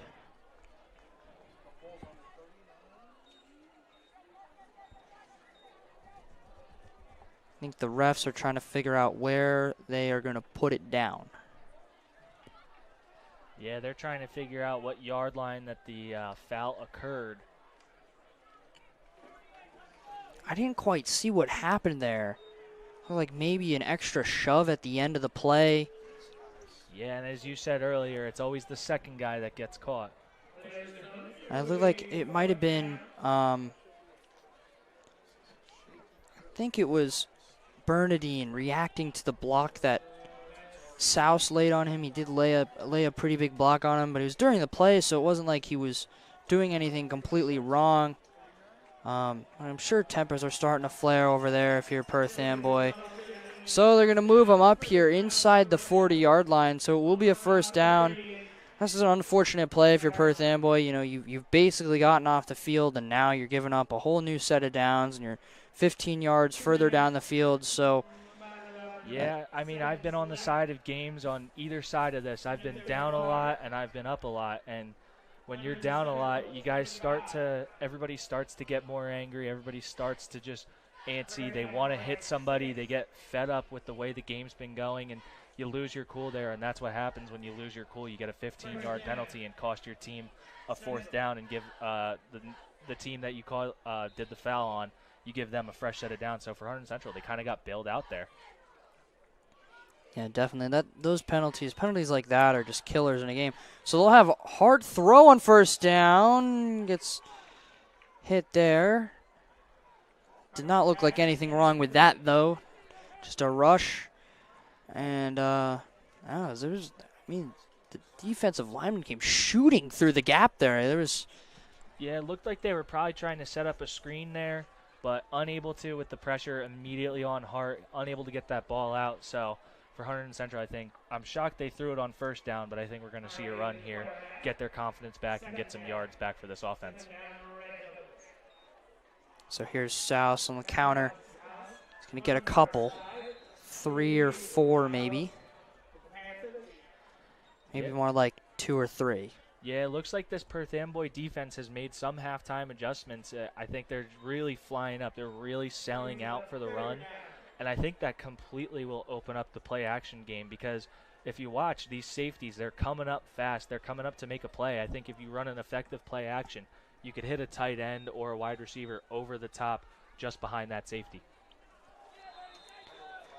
And there's another flag, and it's going to be another jump for this Perth Amboy defensive front. Yeah, there has been some adjustments for this defensive front. They've looked a lot better in this second half at stopping the run, and even on the pass. I mean, they've gotten lucky a couple times, errant throws, but they've looked a lot better. It's penalty after penalty. They've given up some offside penalties. They've given off quite a few offside penalties in this game, even in the first half. And then, the unsportsmanlike conduct to end that last drive. It's just, staying disciplined definitely becomes more and more of a challenge as the game goes on. And especially when you're down in a game like this, frustration and temper start to rise. Here is Souse, and they are going to bottle Souse up. This is only the second time they've caught Souse behind the line of scrimmage, and surprising because I think he might be at 30 or 35 carries at this point in this game. So, yeah, so only 2 carries going backwards, and that one he almost fought back up to the line of scrimmage, loses the 2 yards. But as you were saying with these penalties, these are all mental mistakes that can't happen if you're trying to win a football game. Coaches constantly talk about how they don't care if you make a physical mistake like a holding or something like that, but a mental mistake, jumping off sides and getting a personal foul, unsportsmanlike conduct, those are the things that can completely derail a team. There's a good chance for Perth Amboy to get off the field, but Hart delivers to Marrero over the middle for a first down. Nice pitch and catch there. Yeah, really nice job by Hart just finding Marrero coming open in the middle of the field, but looked like Marrero, the way he caught that ball, kind of just stuttered his feet, looked like he thought he was going to get popped right over the middle, but he didn't, able to fall forward for that first down. So a really nice pitch and catch for this Hunterdon Central team as the third quarter comes to a close. So third quarter, no scoring from either team in that quarter, kind of back and forth, field position battle, both defenses making their presence felt, but Central is driving as we're heading into this fourth quarter. You do really feel like if Central puts another one into the end zone here, it might very well close this game out. Yeah, it'll potentially be the nail in the coffin because the way this drive has been going, this is a very long, methodical drive, getting a couple of first downs, a first down from a penalty, but then just keeping that clock moving by running the ball, keeping the clock going, and just doing a really nice job controlling the ball, controlling the tempo of this game. You can see they come up to the line, they make sure they're set, they let Hart drain the clock a little bit, drain the play clock, and then they go for it. So for Hunterdon Central, this is exactly the drive they needed for this second half. Coming out, the second drive of this second half, and they already ate away the entire third quarter as we start this fourth quarter coming up soon. So for Hunterdon Central, I'm looking for more of the same. Just continue to run the ball effectively. Keep moving the chains. Just keep doing what you're doing. Get those big guys. Because when you're a big guy up front, like when I played, if you're running the ball effectively, there's nothing more satisfying than just moving the guy in front of you and knowing there's nothing he can do to stop you. Yeah, they've just been, and the style of football that Central plays is just so punishing to a defense. You're just running it straight at him down the middle. Here's Souse. He broke free for a second there, and then he was hit hard. Slow to get up there. Some fans yelling for a hit to the head there. It looked like it did. Yeah, a bit of a lead with the helmet there. Did miss it. Looked like the shoulder pad hit Souse. Yeah, I mean, that's a tough position for the referee to be in because you know he's not going out. He's not specifically head hunting. And so they don't make that call, which I agree with. That's just a hard football play. As a guy's going down, you want to make sure he's officially going down, especially the way Souse runs the ball. Yeah, it didn't really look like, there was any intent from the Perth Amboy player. Souse runs, he goes out of bounds, which is an interesting choice. But he does get the first down and just keep it going. I mean, Jacob Souse, just what a remarkable season he has had. A remarkable game tonight, but it's a string of many remarkable games for number 2, and on both sides of the football too. So, yeah, he's one of their leaders, one of the captains of this team, but he leads by example. He goes out and plays hard every single snap. So Hart's going to throw one here. He finds a man. That is Gray, and he is in for the touchdown. And that might be it right there, as Central able to get a score early on in this fourth quarter. A great throw. Gray hangs on. And it is 31-6. Pending the extra point, it'll be 32. Yeah, that's exactly what we were talking about. Just them running a simple play-action pass, just a nice little slant. He comes to a stop right near the 2-yard line, able to just secure the catch, fight himself into the yards. Really nice job by Gray, and really good job by him being like a goldfish, clearing his mind. I mean, you have the 2 drops early. The team shows their confidence they have in you by continuing to give you the ball, and he's able to answer that call, getting into the end zone with that touchdown. So there you go. It is 32-6 as Hector Morales is able to nail yet another one. Looks like we might be going down to the field here, and we are. Yeah, that's what does it mean to be on the team. Joined here with Aba Junio and Madison Corbett, 2 seniors on the Red Devils dance team. To both of you, what does it mean that senior year, senior night for you?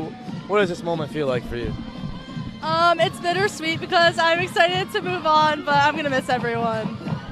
I agree. I'm having such a great time tonight, but it's sad because it's my last game. And looking back on your time here, what are some memories and things that stick out for you? What are you going to miss most? The jokes that we all make as a team and being part of the inside jokes. Yeah, having a fun time with the team every single time. Well, to both of you, good luck. Thank you, and have a great rest of the year. Thank you. Joey's back up to you.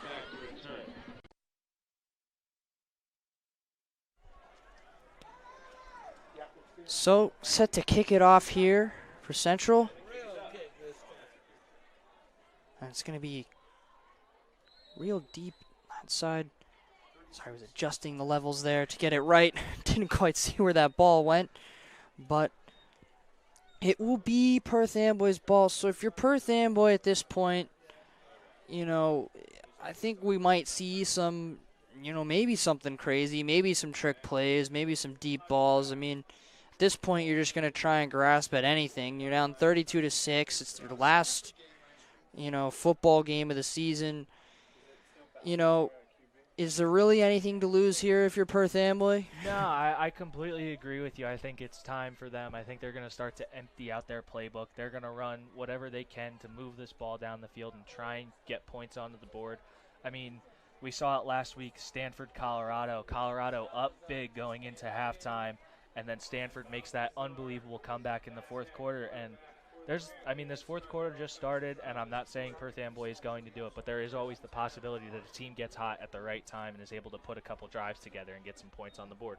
That is the thing. Watching Perth Amboy again, it's never felt like they've been out of it in this game. And I feel like that's been something, you notice the score lines of some of the games they lost were pretty close. There were some that were blowouts, but there were some that, they were within a field goal. And, I'm sure those games, they went the other way. They have a pretty different season.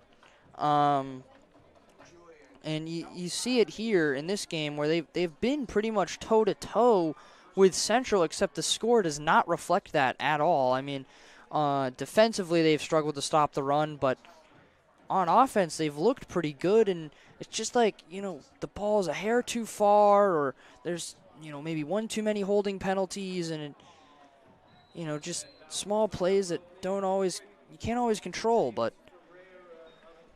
it's just worked out for Central today. Yeah, Central's been getting all the bounces, and that's honestly what you need, though. For Hunterdon Central, this was a big game for them. As we previously stated, they needed some help, but they needed to come out here and have a marquee win, a big win where they really put a team away and they keep them away. They just go all for it and just really kind of just put their foot on the pedal and never really let go.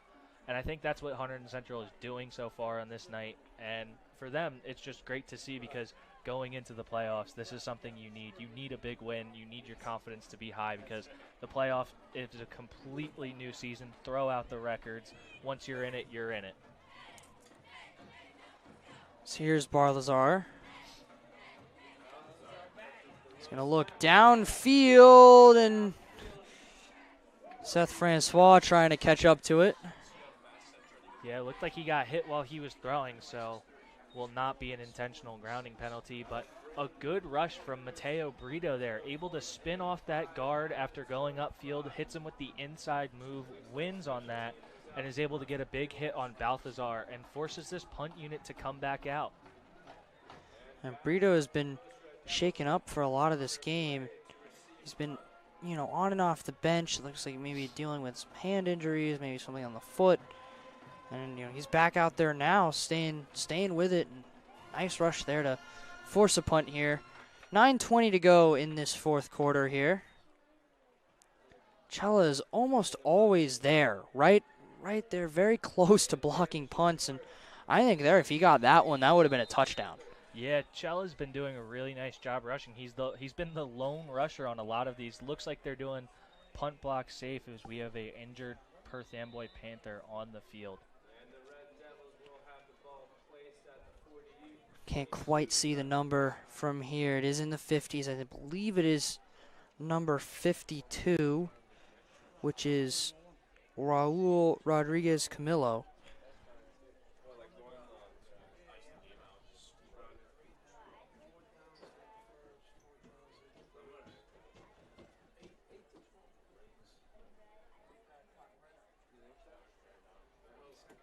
So I got a bit of a break here. Hopefully the player that is down is okay.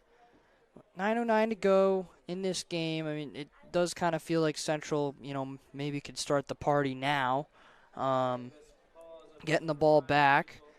You're obviously going to expect them to just run the ball, as they've kind of done almost the entire game, but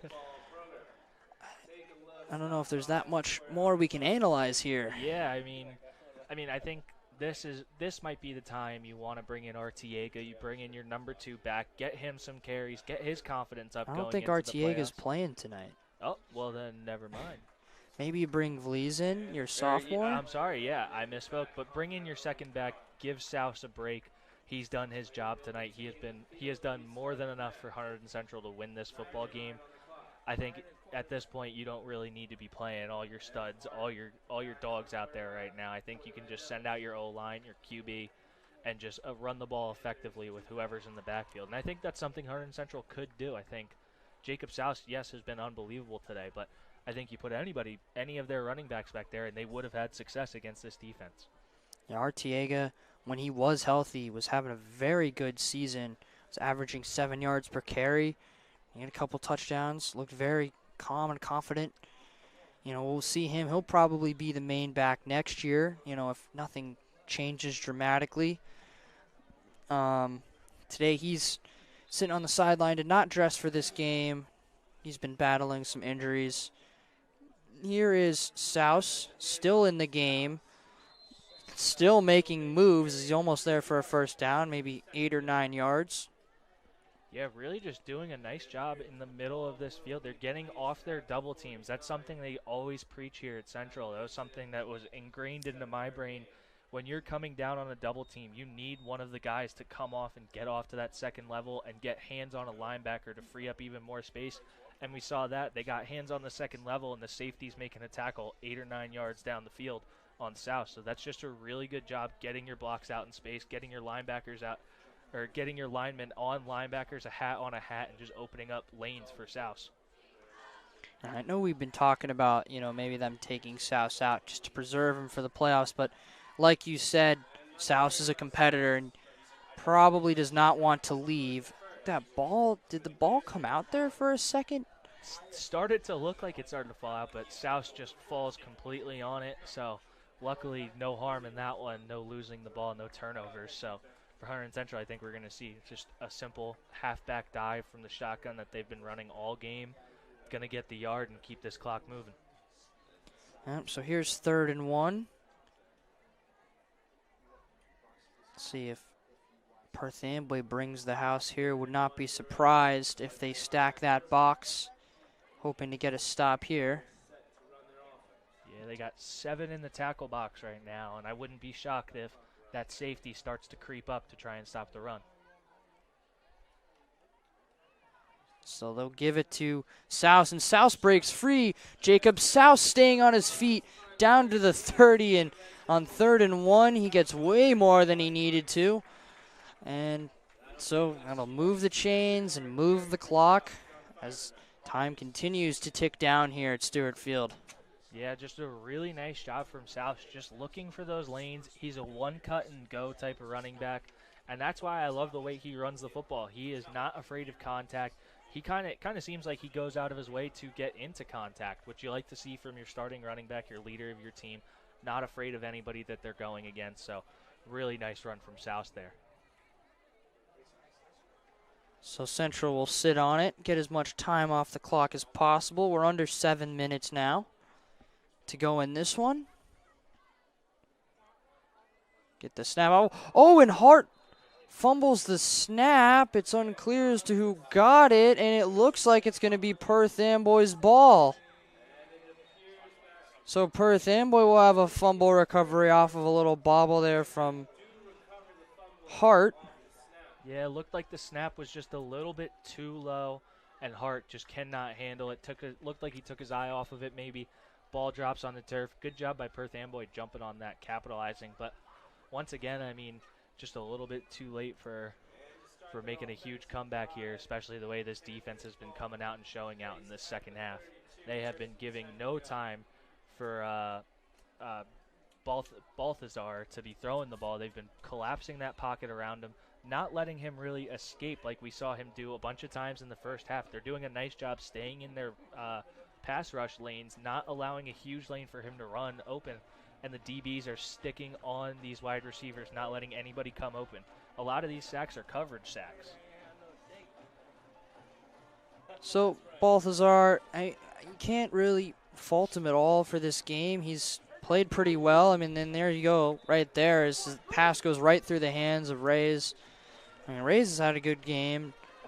Shakir Price has had a good game with a couple big catches. It's just, stuff hasn't been on time. Maybe there's been a little bit too much pressure. And it's also the penalties. I feel like Perth Amboy's had a penalty on every drive, and usually it's multiple penalties on the drive. So yeah, I think that's the problem is the penalties are forcing them to have to air the ball out. They're not being allowed to establish a running game and forcing these linebackers to stay honest. They're letting them sit 5 yards back from the line of scrimmage and kind of just drop back into their nice little zones, find themselves into a good position to make a play on the ball.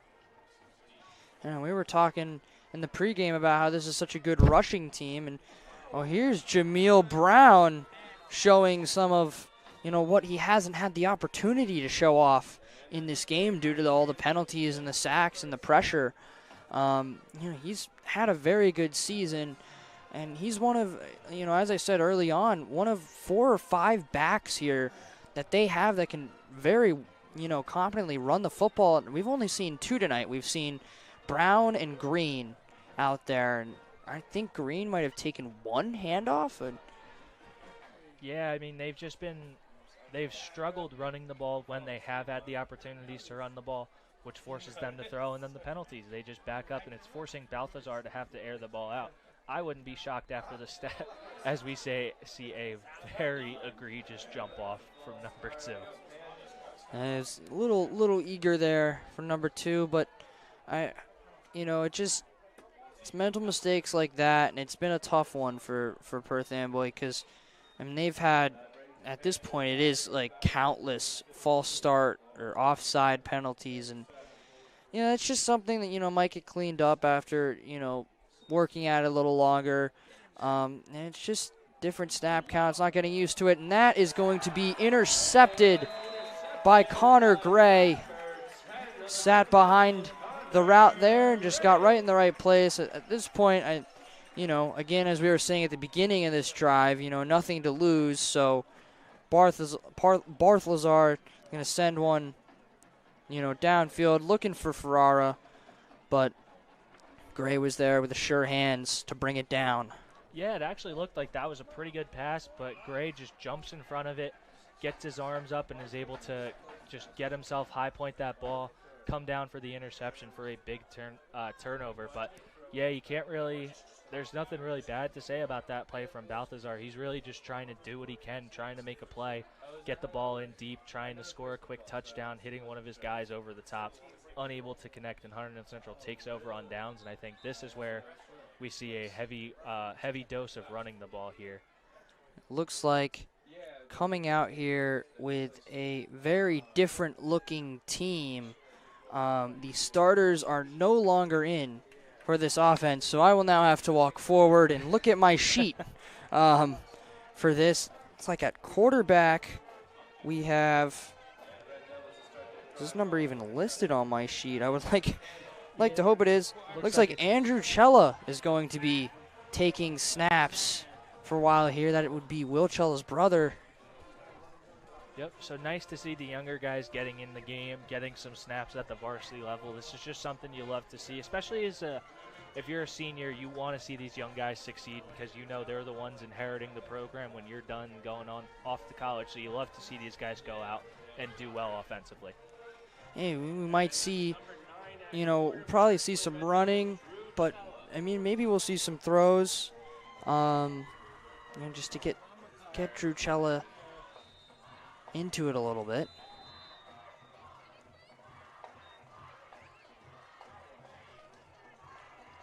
And the referee is once again making someone pull down their knee pads. Twice in one game.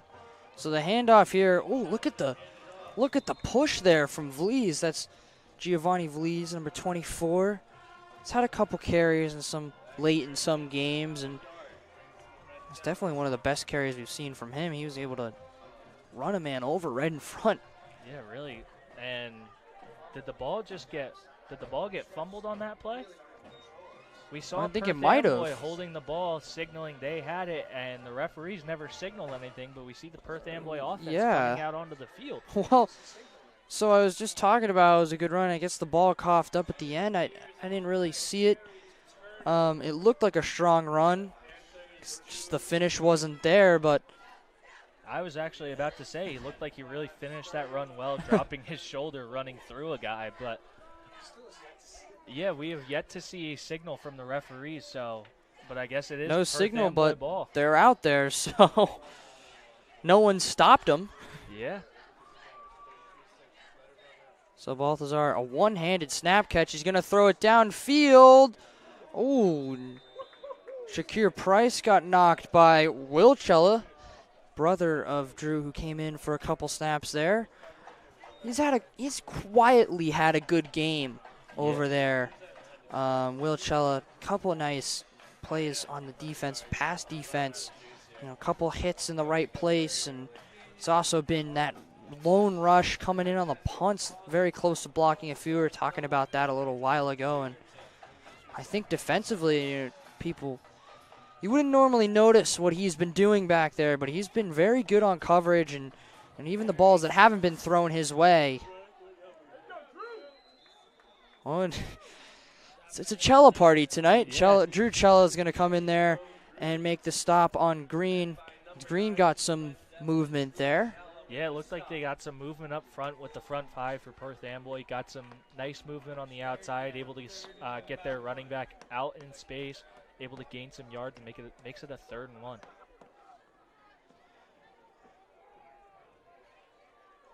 So Balthazar directing traffic.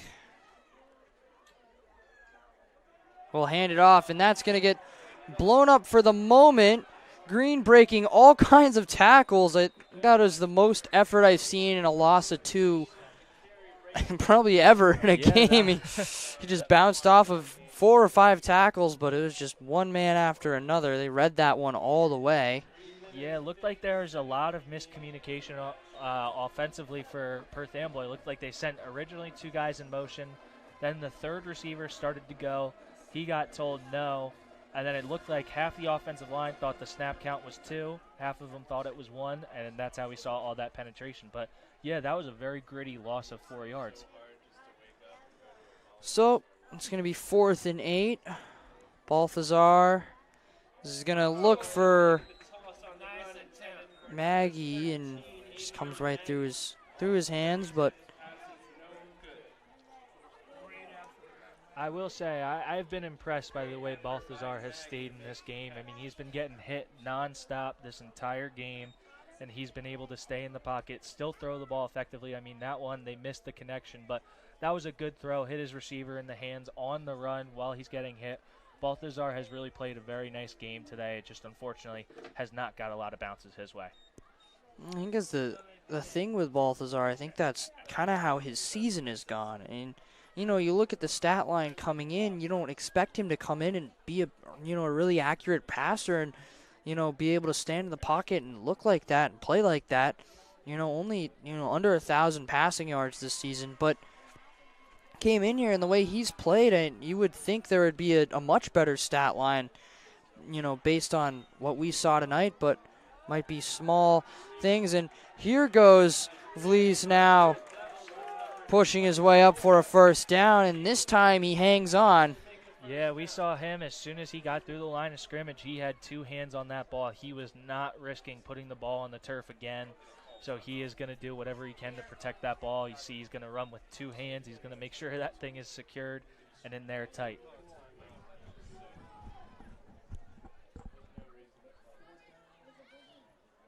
Drucella. Wonder if we will see a pass from him tonight. There's a chance. Be surprised if we don't, to be honest. There's the handoff to Vlies. Vlies is going to continue to push.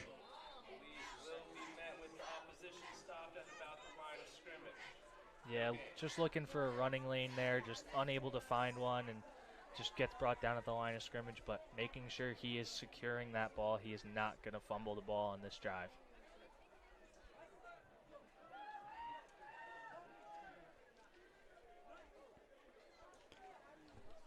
So 2:06 to go in this one. It does feel like this has kind of gone on forever, but I mean, it's a great finale to the regular season here, and it's going to set Central up well in the playoffs. Have a strong game at home like this to really close off the season is extremely important. Yeah, it's like an exclamation point on a really, really good regular season for Hunterdon Central. Just being able, as we see, a little bit of laundry on the field, and it looks like it's going to be a face mask call on Perth Amboy. So, yeah, it is going to be a face mask call. So, push him 15 yards up the field, and or like it's gonna be a 5. 5-yard penalty. So it's not going to be a full face mask. Did they change the degrees to a face mask? I didn't think there was degrees to a face mask anymore, but No, so I guess it's just a hand on the face rather than an actual pull. So it was, illegal hands to the face. No grasping. Here is Vlies. Gets yanked down from behind there. As we see, basically a hockey substitution, sending in 6 or 7 guys into the huddle. So And getting some guys out there. Get some playing time. You know, everyone gets some playing time at the end of a game like this, and it's definitely cool to see. yeah, and I think that they're going to let this clock go down to 40, and then they're just going to run the ball one more time, and then that will be it.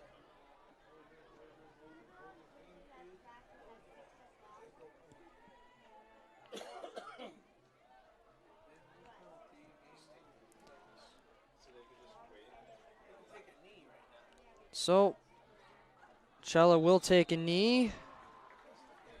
And that will do it for the regular season here at Stewart Field. Hunterdon Central comes out on top over Perth Amboy, 32-6. What a game from these guys. Very strong game. Jacob Souse leading the charge on offense and defense. Very strong game as well. Yeah, this is a statement game for Hunterdon Central. To end your regular season, you needed a big win at home. They got the big win at home. This was exactly what they needed. It's like an injection of life, giving the team so much more confidence going into this playoff run that they're about to embark on.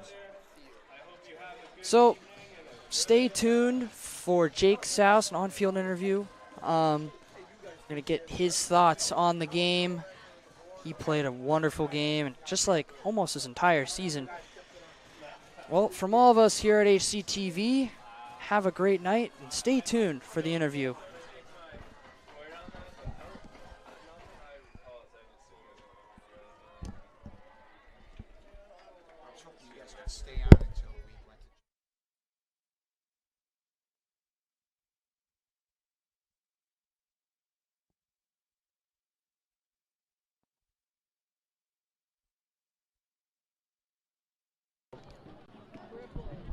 Lord, bro. Thanks, Coach. Joined here with Jake Souse. Jake, a great evening for you on senior night. What does that mean for you? I mean, it's a lot. I mean, this could be our last home game ever at Stewie Field, so it kind of means a lot to kind of go out there and just ball out for the last one under the Friday night lights at Hunterdon Central. And now, just looking back on your career, how are you going to reflect and look back on this career at Hunterdon Central? I mean, I think there's a lot of growth over the last few years. I mean, last year I ran for 230 yards. I mean, I've grown a lot as an experience-wise. I feel like at Hunterdon Central I learned a lot. I met a lot of friends. You know, I mean, this environment just is insane. I mean, the student section, the band, everything, the dance team, cheer team, parents. I just take away a long life of just, you know, experiences to look back on in high school, especially under the lights. And close to 1,000 yards so far for you, Jake, on this year. So congratulations to that, and good luck the rest of the way. Thank you. You're not going to get it.